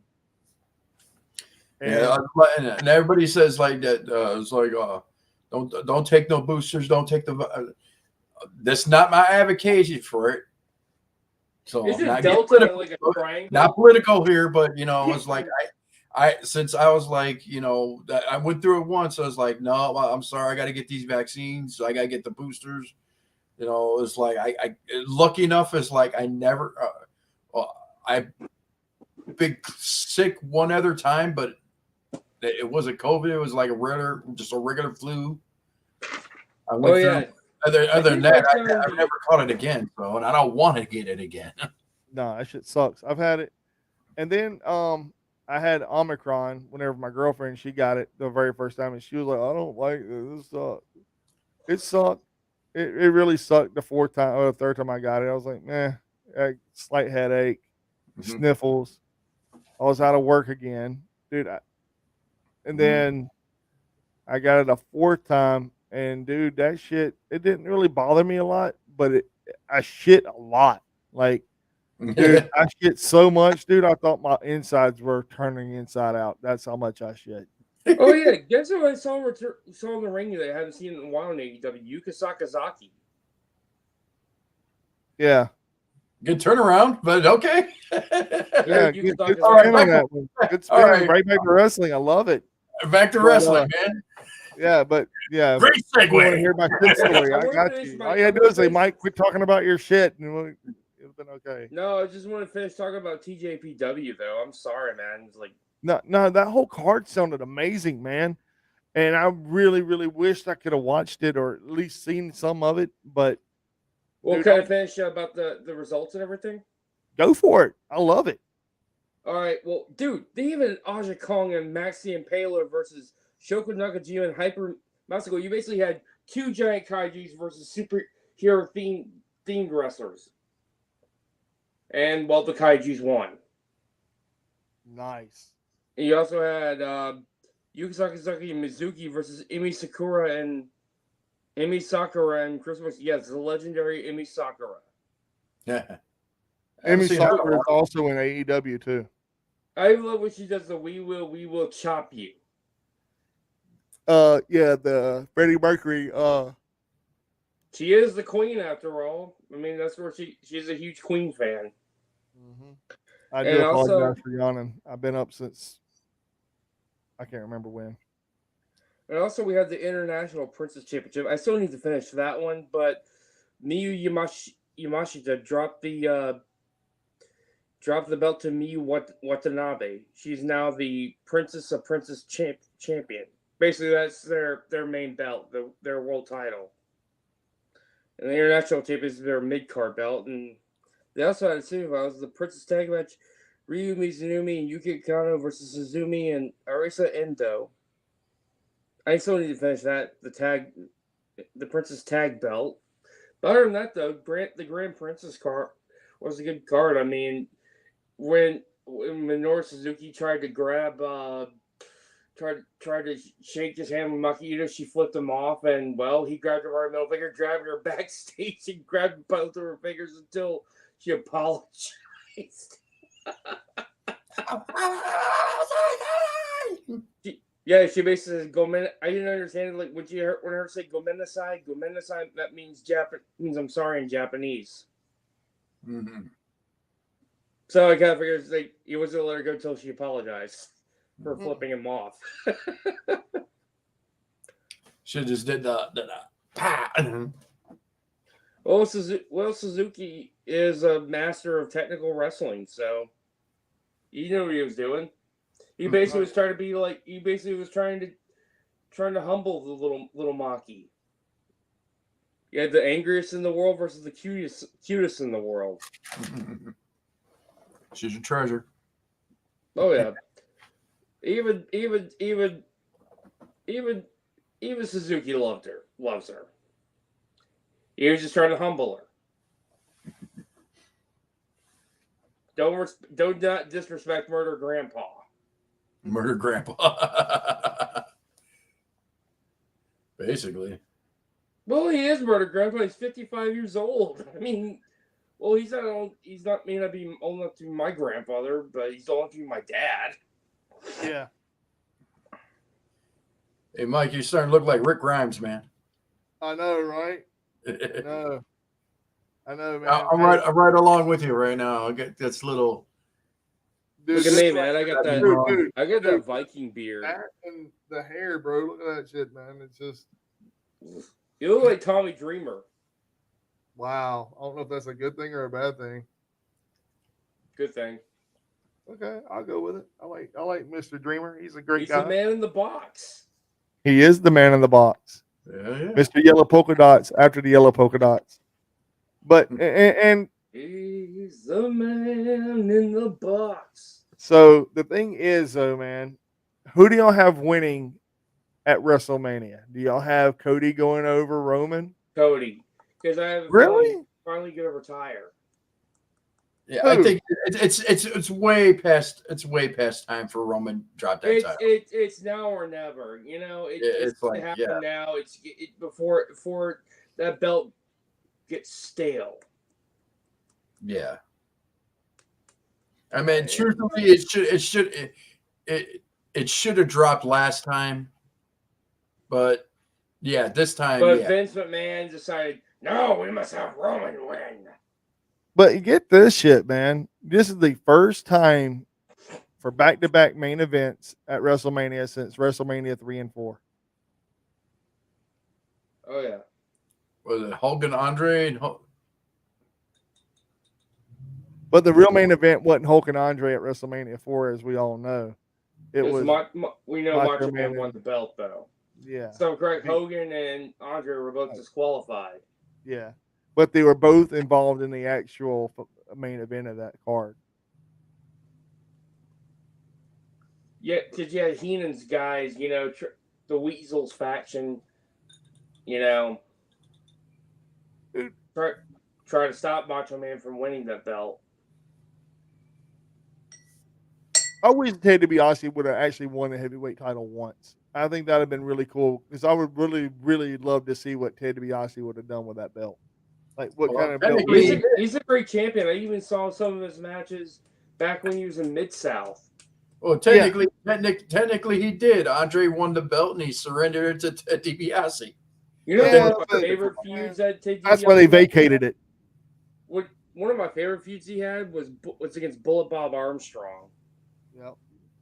Where apparently, you know, the reason why he had to wear that mask for a while because because the weightlifting, you know, apparently they started a kayfabe rumor that it was that Ted DiBiase tried to kill Bullet Bob with that. What? He survived. Well, they use it as a story, you know, like Ted DiBiase injured Bullet Bob Armstrong during weightlifting, and I read about that on. I watched this. I heard about it through the drive-through. And you know what's really cool though, man? If you really think about like in the 70s and the 80s of wrestling, right? The storylines were there, but they were so cheesy. That guy said he hated his mama, and they're gonna fight. Oh, here's another one. What do you think about the whole Rocky storyline with Sami Zayn and Gunther? I hate it. I think it should be Chad Gable. Shush. I really do. I mean, shush, please. That's what a lot of people have been saying. Yeah, a lot of people have been saying the same thing, but a lot of people did say that Sami Zayn was going to be fighting Gunther for the title. I don't think Sami Zayn should be booed, though. He's a good guy. I'm not saying he's a bad person, man. I just think that, honestly, God, truthfully, it should be Chad Gable's spot. Yeah, you're right. I mean, think about it. Think about it like this, and this is just me speaking out of craziness. Sami Zayn paid his due. That too, but Sami Zayn's bigger than the Intercontinental title. Sami Zayn's bigger than the U.S. title. He's bigger than the WWE title. He is, man. He really, truly is. He doesn't need a title to get over. No, he don't, dude. He can get over by being an asshole. He can get over by being a face. Do you Do you think they gotta put him? They gotta put Sami Zayn over on? They're Gunther? going to, man. I think they're going to. Because I think if they do that, then I think they're gonna push Gunther to the heavyweight championship title. And that makes a lot of sense. I think. And it I would think be him versus Cody. I think what about Damian Priest though? I think this is what's going to happen with Damian Priest. He's going to cash in whoever wins the world heavyweight title between Seth and Drew. From what I've read, this is crazy. I've heard all types of craziness. Drew has signed an extension. He hasn't signed a major extension. He has signed an extension. They don't know how long it is. They're not speculating any rumors about it. Some person said 2 years, some person said 5, and then there's another person that said 8 months. Who? Cody Rhodes? No, Drew McIntyre. He signed an extension. Yeah, but they're saying that I think it's because he wants to, because he wants to go again because of the match at WrestleMania, like signing that extension. That's what everybody's saying too, but I don't think they're going to give him the title. The only way they're going to give that man that title is this is the only way I see him winning that title. He wins that title. Damian Priest cashes in, beats him 1, 2, 3. Damian Priest is your new champion. Monday Night on Raw, there's a rematch for the title, and then it's a 3-way title match, and that's when Seth Rollins wins his title back. That'd just be a waste. Why? Wouldn't surprise me. It makes WWE sense. booking. But it makes sense though, man. It makes really sense because you kill all stories right there, bam, bam, bam. And then you have Seth waiting in the wind on CM Punk to get better. Oh yeah, because that match needs to happen, and it does need to be for a title. And wait a minute, Punk is supposed to be on commentary during that match, ain't it? Yeah, that's why I'm saying there's a lot of what the fuck, Who do you think's gonna win? Io or Bayley? I think Bayley's going over, and I think that's the smartest move they can do. However, what needs to really happen in the women's division, and this is just me speaking crazy, Becky needs to lose to Rhea. Yes. Mm-hmm. Bayley needs to beat Io. Charlotte needs to go to NXT and win the women's title there. No. Let me finish. Damn it, let me finish. Let me finish. Then she comes back to SmackDown to Bayley. And it'll be Bayley, Becky, and Charlotte. 3-way match for both titles.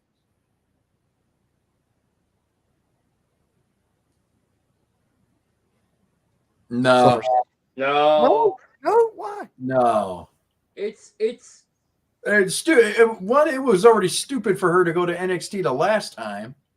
It destroyed the credibility of that. I was like, it buried Rhea Ripley. Yes. I don't think so. I disagree with that because Rhea is on a tear, dude. Like, and plus she is bigger than the man ever was. True, I give it that.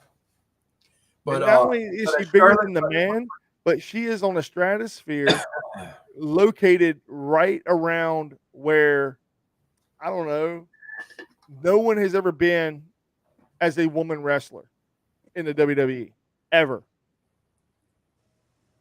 Since China. Dude, she's way better than Trish Stratus, dude. You said China. Trish is China. Oh, dude, not even close. Not even close. The only person I would say that's even relevant in that ballpark, and this is just craziness, it would have to be Sherry Martel. Because whenever Sherry Martel, Scary Sherry, was on the up and ups, She was untouchable, dude, in the 80s, in the 70s, in the 90s. And she became a manager because she didn't want to hurt her body no more. It wasn't that she couldn't go. She just didn't want to hurt her body no more. And the only other person that can even consisted with that would be Fabulous Moolah, Mae Young, and the Burt. Mm-hmm. So Rhea Ripley is in a league of her own, man. Oh, apparently Ronda Rousey accused Drew Gulak of inappropriate behavior backstage. Drew Gulak is a whatever. Fuck Ronda. I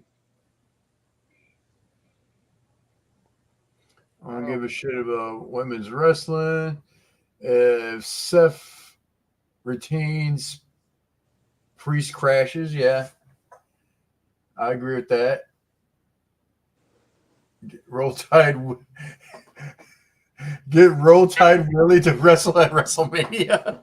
Roll Tide Millie? Okay, that's some Southern shit for you guys. So. Well, I will say this, man. I'm very impressed with Crimson Tide being in the Final Four this year. That's some top notch shit for the first time ever in the program's history.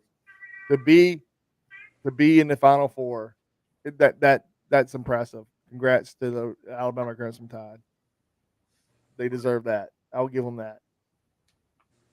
But they're going to lose to UConn. Just saying. Roll Tide Willie, huh? No, I'm good. Oh, he isn't a wrestler. Okay. We'll check out Roll Tide Willie. Oh God, my friend just works at a Walmart. She's experiencing the same tornadoes as yours. She lives up in northern Alabama. Nope. I know who this guy is, and that's a no. No country. No. That's a definite fuck no.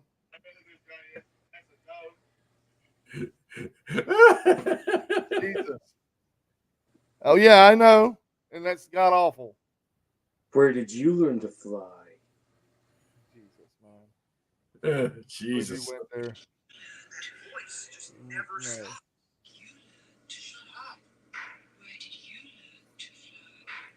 I thought that was you playing that, Mike. That was me. That is not a me. Don't give a piss. Where did you learn to fly? Yeah, Jesus, man. But anyway, I'm not sending Roll Tide Willie to the fucking Mania. If anybody needs to go to Mania, it should be me, not Roll Tide Willie. Damn it. But Roll Tide Willie. Roll Tide Willie. Look it up. Google it. Yeah, he has YouTube videos and they're god awful. That's all I'm on. I forgot who that guy was, and I was like, nope, negative. My friend's power just went out. Dude, it's bad up here, bro. It's getting hugely bad up here. Holy dude. shit, it's starting raining over here. It's pretty fucking terrible up here. Like, I'm in. Keep all that weather down there, man. I don't want it up here, dude. I didn't realize how close I was from a state line of Georgia where I'm at right now. Devil went down to Georgia looking for a soul steal. Yeah, he was in a bind. Yeah. I'm in the bind right now, dude. That's all I can say. And I will be honest. You ever heard the devil went down to Jamaica? Did he get a lot of pot? Well, he probably met Matt Riddle down there. Well, I think Matt Riddle probably sold him the pot. He's doing really well with that TV title, and especially in MLW. He had a match against my boy Bad Dude Tito. Dude, this is what I honestly believe what's going to happen with that TV title. That title and the Global Heavyweight Championship, both of those titles are going to be roaming titles, and they're going to change hands a lot. But that TV title has only changed hands 3 times since it was inaugurated by Zack Sabre Jr. Zack Sabre Jr., Hiroshi Tanahashi, and Matt Riddle. Yes. Like I said, they're going to be the foreign mid-card titles, like especially the global. Like they're going to pass up handed it out to like if you look at the Global Heavyweight Championship, succeeded the U.S. and British Heavyweight Championship. Yes, and craziest thing ever, man. Nick Nemeth owns that title, and I want to see him versus Matt Cardona in GCW for that title. I'll probably end up seeing that match. Speaking of which, they're coming back to Chicago. I'm going to try to see if I can get some tickets to that. I already missed the front row. I already missed the front row tickets. I'm going to try to see get some. Try to see if I can get some balcony tickets, man. I want to get it. I know this off subject, Mike. I got me more Blade comics. I got all issues 1 through 9 of that Blade series now. Nasty. I love the Daywalker. It's one of my favorite comics. I always wanted to read Blade comics, and so. And I came up with something. You know how everybody says that Howard the Duck was one of the first superhero movies? Well, first Marvel one? Well, first, I think it was the first in general, wasn't it? Sort of, yeah. Besides Spider-Man and Captain America. But were they movies or were they? They were like TV movies. Yeah, like the Hulk and Thor and yeah. So I would say. Oh, okay. Hold on. By the way, Mike, if Alabama beats UConn, I will go to the championship game. The Final Four is in Phoenix this weekend. Yeah, I know. I'm very happy. March Madness. But I will say this too: North Carolina State has upset everybody in their bracket. Okay. They're the 11th seed, and they're playing fucking Purdue, which is a number 1 seed. I honestly believe it's going to be UConn versus North Carolina State. And I think North Carolina State is going to take it home because I don't see them losing at all. Period. All right. What were we talking about before? Anyway, so superhero movie. This is what I found out. I would say, I'm going to say, yeah, that's going to be the first Marvel movie. Yeah. Howard the Duck. Marvel, yes. But George Lucas regrets producing that. But the very first one ever, I think it was Doc Savage from the 60s. I don't think Doc Savage is DC, though. No. First superhero movie ever. I know. I take it back. They had a Doctor Strange movie in the 60s or 70s. One of the two. I do remember that. Doc Savage? I don't remember that, but they did have a Doctor Strange movie in the 70s. If you remember, Doc Savage is owned by and it was pretty bad. Dude. And I see Jonah headbutting it. Is that he's going to be in the Andre the Giant Memorial Battle Royal. Big accomplishment right there. I'm sorry. Yes, I'm being sarcastic. That's not really a big accomplishment. No. And boom. That hour ended. So this is the 3rd hour, gentlemen. Oh shit. So I would really like to get out of here soon because of the fact that I want to talk about one other thing that happened this weekend. Okay, let's get into that. Because I can talk about superhero movies all night. Yeah, I know, me too. Me too. But the craziest thing that happened over the weekend, in my opinion, and I talked to Kelly, I talked to several other friends of mine, is we don't have enough. All we have basically is all we talk about right now is the main two, main three. We talk about Impact. We talk about NJPW, AEW, and WWE. We haven't really talked about TNA and the Motor City Machine Guns leaving TNA. Yeah. And I talked about TJPW. Yeah. Which TJPW is also basically New Japan. No, it's not. It's part of Wrestle Universe. It's a sister company. It's the sister company of DDT Pro Wrestling. Oh, okay. It's That's one right. of their Stardom is Bushiroad, which is New Japan. yes. Yeah, that's my bad. Sorry, my fault. My fault, brother. My fault. You got. Anyways. But anyway, so the thing is, TNA is losing a lot of people. I also heard rumors that 2 other people were leaving. Actually, 4 people were leaving. I heard it was Jordan Grace. I heard Jonathan Gresham. Mm-hmm.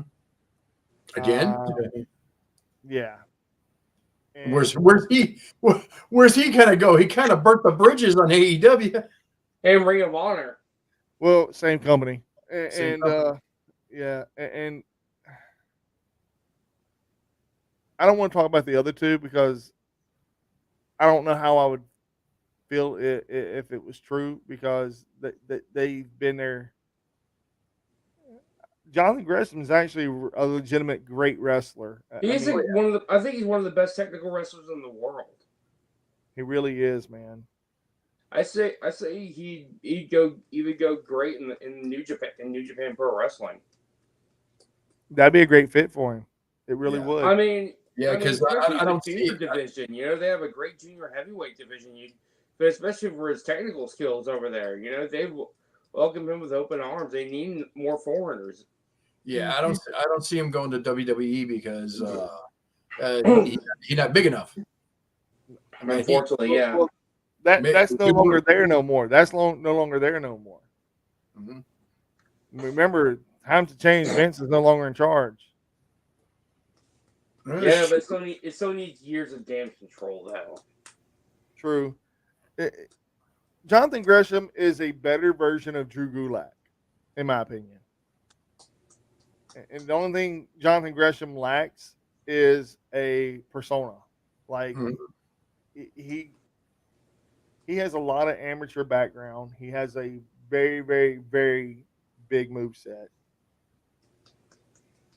Yeah. I mean, Gresham is off on the stick because he don't have a persona, man. I mean, the only gimmick he has is being known as the Octopus, and the Octopus is him. You know, I mean, that's who he is. I was a big fan of him, especially that match he had with Bandito. Those Ring of Honor matches he had, especially those were bangers. Especially I loved it when I loved the last few years of Ring of Honor. Like one of my favorite matches was Roosh versus Bandito for the Ring of Honor Championship. Yeah, that was a great match. Yeah. And then you have Jordan Grace. I see Jordan Grace going to WWE. I do too. I do too. I mean, she'd be welcome with open arms over there. Yeah. Especially after putting that one show in the women's battle royal. Oh yeah, the Rumble or Royal Rumble. Yeah. Oh yeah, Triple H would love to have her, knowing him. Oh yeah, I mean, TNA's losing some people, man. They lost the Machine Guns, and Machine Guns were there from day one, basically. They said they're going to. I heard Tony Khan is trying to get them. Well, if he gets them. Well, it's because they're a damn good tag team. They need a good tag team after Jay Briscoe died. Mm-hmm. You know what? Since they're doing this tag team tournament, now just think about it. I see they have a mystery. I see one of the. I see that this is how I see the story playing out. I see one of the tag teams. They injure one of the tag teams, and they can't compete. And then it's like that. Like I'm gonna say the main event, one of the main I'm gonna say it's gonna be Young Bucks. It's gonna be in the main event, and the second tag team is like that's supposed to be in it is I don't know who's gonna be, but I'm gonna say they get injured somehow, and they said they can't compete, and it's like then it's like supposed to be like I'm gonna declare ourselves a winner. It's like no. So we got a replacement tag team coming in right now, and it's gonna be the Motor City Machine Guns. I say that's how it's going to play out. I say that's how they're going to get introduced. I get that, and I'm gonna throw another curveball at you because I've heard this other rumor as well. It could also be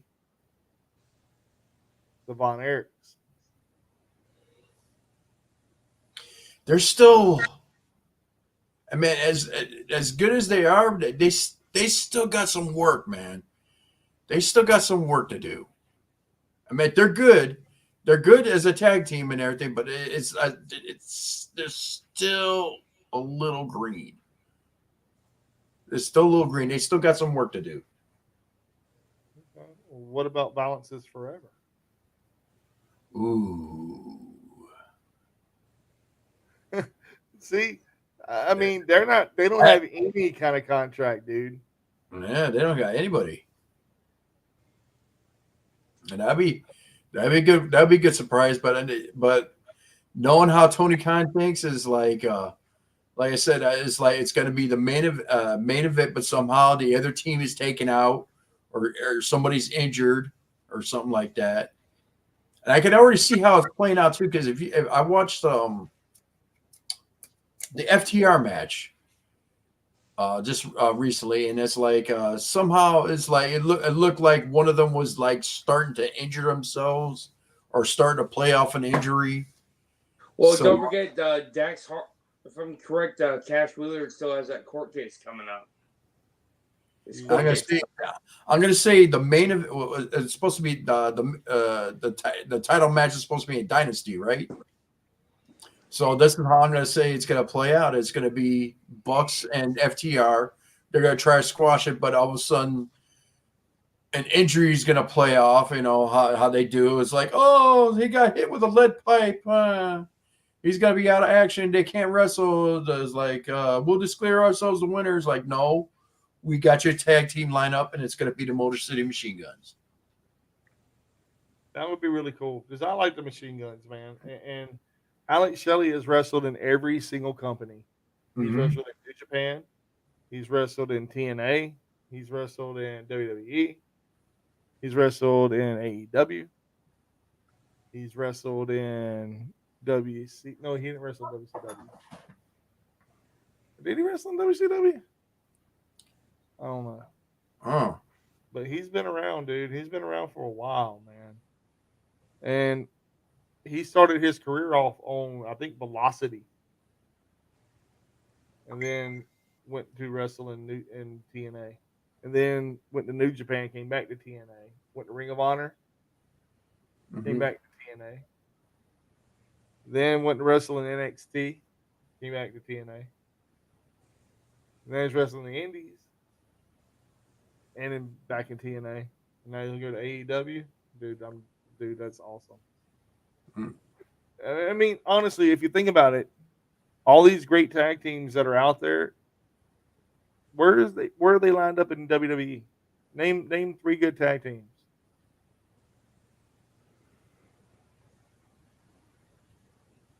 That actually have cohesiveness.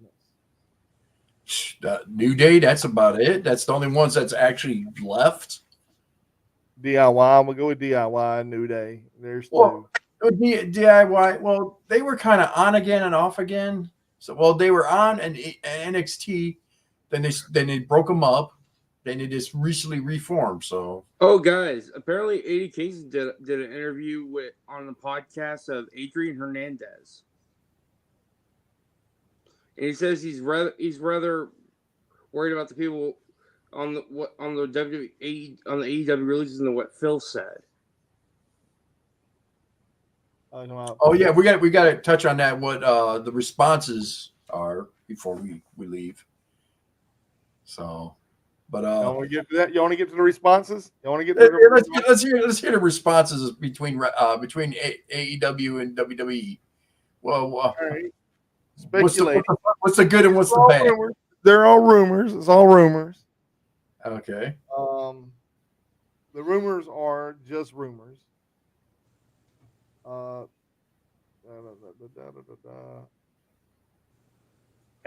talent that Fightful Select spoke about CM Punk's bombshell interview with Ariel Helwani said the incident with Jack Perry backstage at Collision was less about their argument and more about Punk spreading the story around so much that it got out, which seemed to run counter to his previous complaints about rumors and gossip backstage.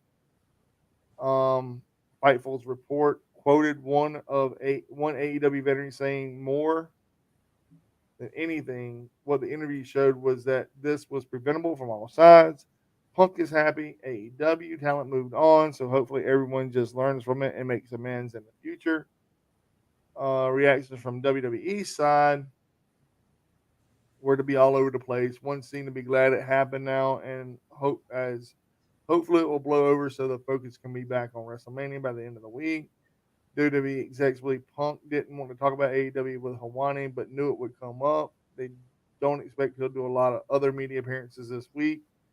In an ESPN post on how WrestleMania 40 main event evolved after The Rock's return and the huge fan support for Cody Rhodes that followed, Triple H indicated that WWE was ready to audible from the start, whether people will want to believe it or not. I think we're sort of looking at this as here's where we're going to go to get this started, and it has the opportunity of going this way or that way. WWE officials see Ilya Dragunov as a prospect on the level of Gunther per Fightful Select.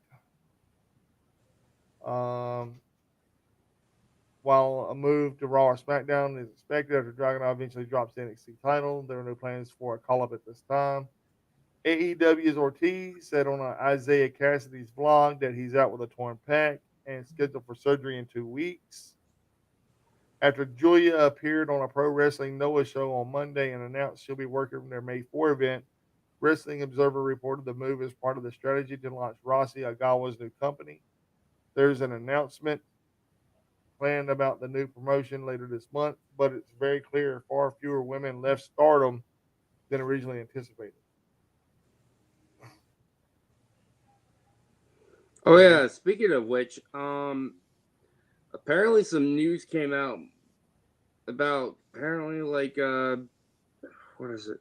Here's Kenny Omega responded to Bully Ray's comments about he wished Kenny Omega went to WWE because that's where by working with a guy like Randy Orton, he'd learn to make things means and learn psychology and storytelling. Please, he knows plenty of psychology and storytelling. Kenny does. I mean that.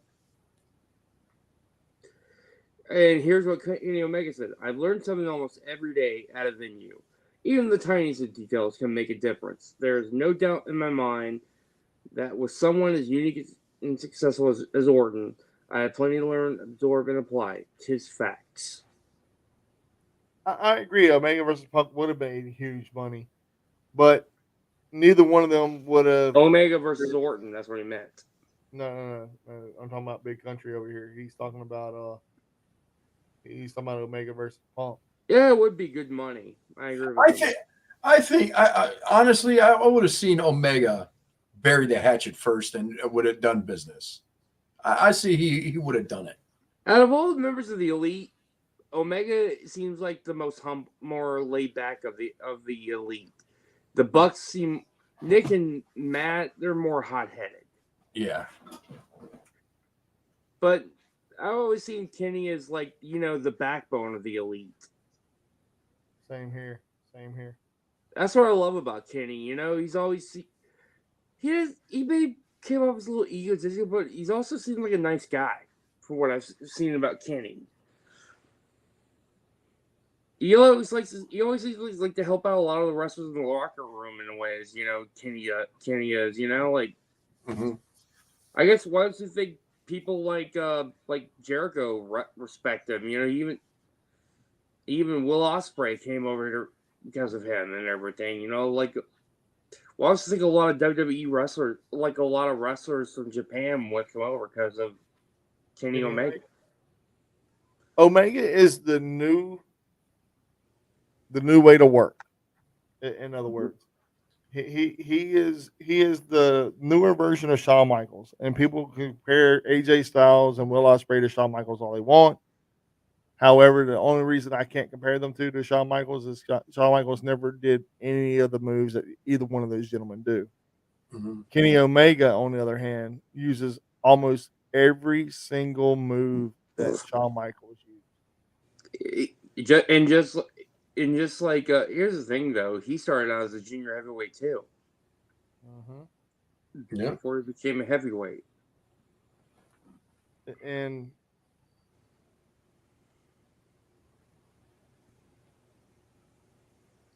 Punk versus I don't know if Punk could have handled Ospreay, man. He could. It would be a different style of match, and same way with Okada, it would be a different match. Oh God, I think Punk. Yeah, Punk could handle like 10, maybe 10 years ago, but not now. No. I'm sorry, but Okada would. I hate to say it, but no, I love to say it. Okada would murder Punk with that. With he would murder Punk with the Rainmaker. Yeah, that's a pretty. I have to agree with that. Because fake or not, like even though what did we say about it? That finisher is stiff as fuck. He even toned it down for Eddie Kingston. He even toned it down for Eddie Kingston. If you notice that in one of the matches, you notice that? Oh yeah, 100%. Because usually, if it was in New Japan, it was just like pow. So during the collective this week, we have Josh Barnett's card, Bloodsport, with Shayna Baszler as one of the biggest. I'm surprised Triple H let her do that. I'm not. He even said in an interview that he wants to do more things like this in the future.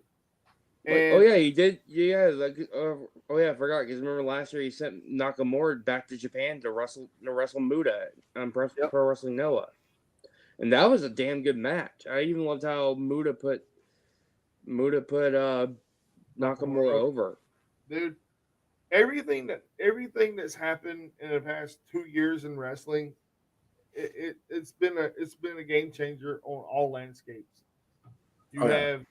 It's been crazy, man. It's been insane. And here we are talking about what Mania is going to bring. What happens after Mania? I mean, the night after Mania is going to be insane, dude. Insane. Usually, they kind of dropped the ball last year. Kind of. Because I remember that because it's like usually the Raw after Mania, usually that's when everybody starts popping up or makes their debut or new story changes. And I remember it was just a complete dud. Because none of the storylines were completed. Yeah. None of them were. No storyline was completed last year. Not a single one.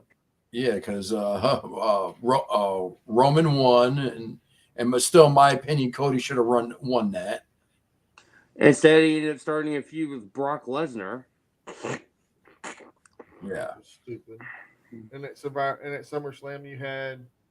I mean, dude, there's so much going on in the world of wrestling last year. Yeah, and everybody says that Mania was a better card than Wrestle Kingdom, and it wasn't. No, it wasn't. People say that WrestleMania last year was a better card than All In. It wasn't. No, it wasn't. Both nights. Wrestle Kingdom was the best card ever last year. That was the best event, in my opinion. I think All In was good. Oh, All In was great, man. All In and Wrestle Kingdom were the top two, in my opinion. Is that fair? That's very fair. That was a very fair judgment. But there was also a night 2 and everything, and I got to witness a work turn into a shoot when Kaito Kiyomiya, who was the GHC World Heavyweight Champion, which was the World Championship for Pro Wrestling Noah, they were having a Pro Wrestling Noah and New Japan Super Show, and Kaito was trying to get Okada's attention. He kept kicking Okada, and next thing you know, he fucked around and found out. Yeah, that shit got real fun. And that match ended up in a double disqualification. Yeah, I agree with that. Gunther, Drew, and Sheamus was the best match last year. I saw that. I got to see that live, and that was like, what the fuck? Oh, my chest hurts just thinking about that one. I don't want to be chopped by Gunther. Ever. I wouldn't want to be Sheamus or Drew. I wouldn't want to be chopped by Suzuki. I'd rather be chopped by Suzuki than either one of them three. What about Kojima? Fuck no.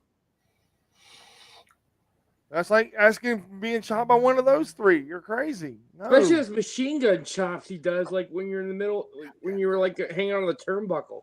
Like that's where Eddie Kingston gets his from is Kojima, man. Oh yeah, Kojima. I love it. I'll tell you another one I wouldn't mind. I would not is possibly Blue Justice.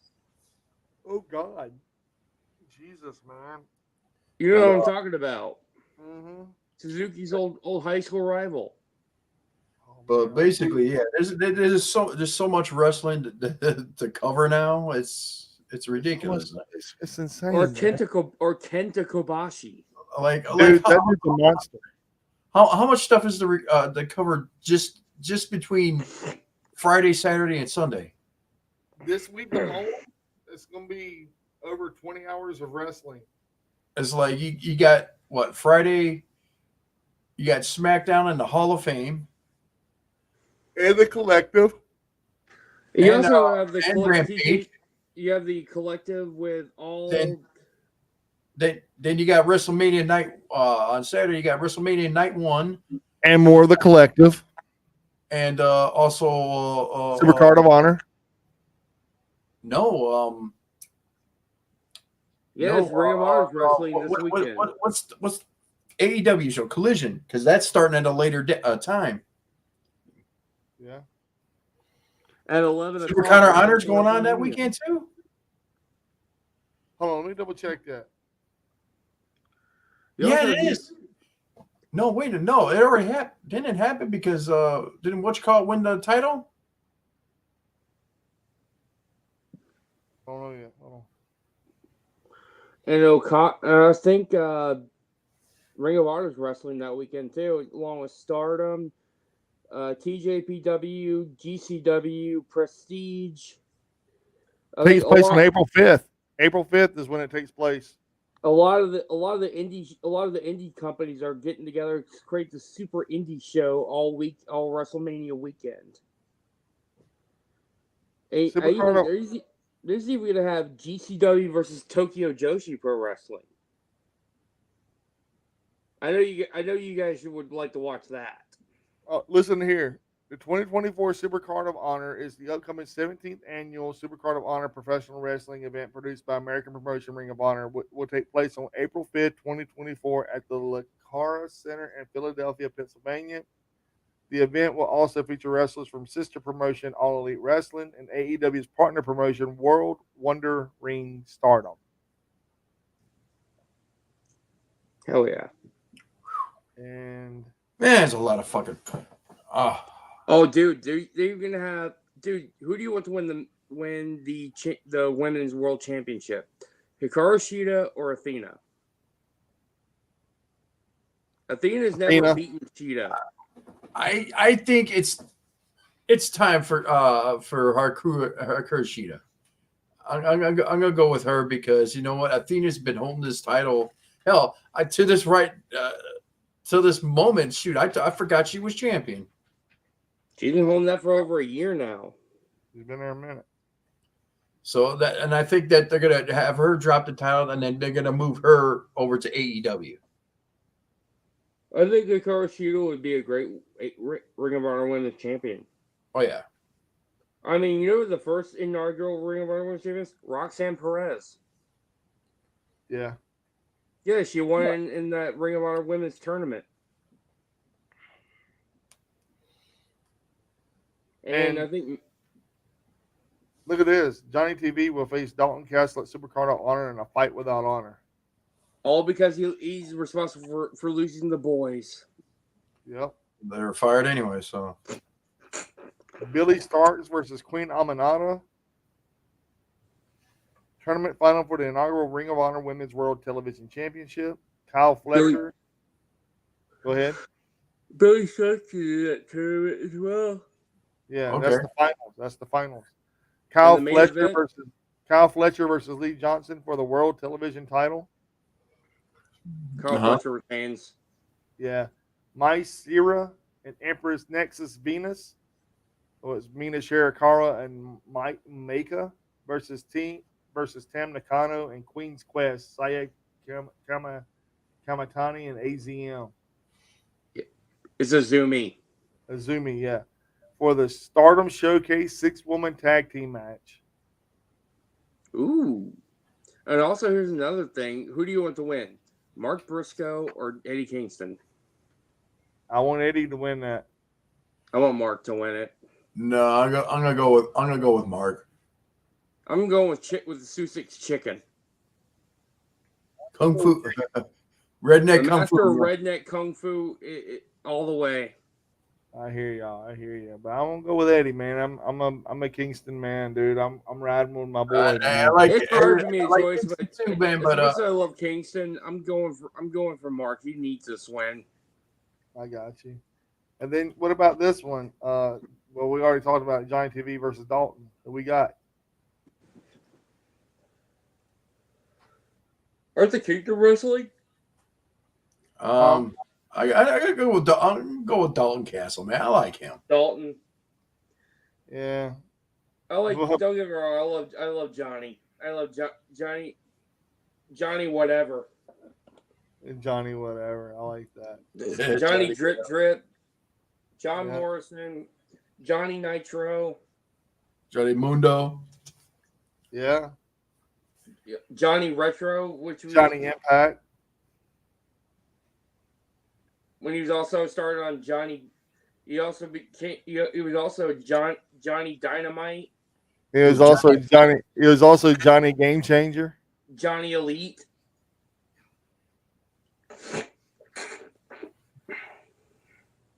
What wasn't he, dude? What wasn't Johnny something? That's part of his gimmick. He's always been a rock star. Oh, Johnny Extreme when it was in Extreme Pro Wrestling. I love John Morrison. He's a great wrestler. Dude, he really is. Him and his wife are. Taya is great too. Where's she been at? I haven't seen her in a minute. Ring of Honor. Yeah, she's been in Ring of Honor? Okay. And she's smoking hot, dude. Smoking hot. Nice and thick. Very yes. Dude. Man, she gets all the ones, if you know what I'm saying. All the ones. But no, man, in all seriousness, dude, it's gonna be an insane week of wrestling. Yeah, I already ordered the Stardom pay-per-view. It's called American Dream. You should look it up. Gentlemen, I'm gonna have to go to bed. I got early morning. I know the cow's flying about across your window, so I don't want y'all to hear the alarms or any of that crazy shit, dude. And I am extremely tired, brothers. It makes me think of that movie Twister with Bill Paxton and Helen Hunt. You know they're making a remake of that fucking movie? Yeah. It's not a remake. I think they're considered a sequel. Or a requel. Some people call it a requel. I'm gonna go with fuck all. Because I hated the first. I'm not a fan of Helen Hunt, and I could give two shits about Bill Paxton. All right, before we go, Bill Paxton was a treasure, man. He's the only one that got killed by an alien, a predator, and a Terminator. All right, before we go, ladies and gentlemen, here's Stardom. Think about it. Before we go, ladies and gentlemen, here's Stardom American Dream 2024 in the Keystone State. It's an upcoming professional wrestling event promoted by World Wonder Ring Stardom and produced by New Japan Pro Wrestling of America. This event will take place on April 4th, 2024, Philadelphia, Pennsylvania, in the 2300, aka the ECW Arena. This will be the Stardom's first event in the United States since 2019. That's gonna be good. It's gonna be insane. Oh yeah. Oh yeah, Micaiah will defend her World of Stardom Championship against Megan Bain, the Megasis. But we will be talking some more. Maybe if something crazy happens over the week, we will be here to cover it. Oh yeah. But gentlemen, I can barely keep my eyes open. I'm fighting. All right. You already know the stories. if you're not listening to Ringside Rants, you're doing life wrong. And if you're hungry and you're starving for it, we are what? Food for the ears. Damn right, man. Damn right.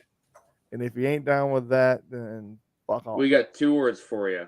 Fuck off. Fuck off. Yeah, good night, ladies and gentlemen. Ladies and gentlemen, good night. Thank you again for tuning in to Ringside Rants, and hopefully soon I'm trying to find us a little bit of music so we can play some music on the way in and out. So yeah. Where you see the pause parts of Michael's expressions are quite hilarious.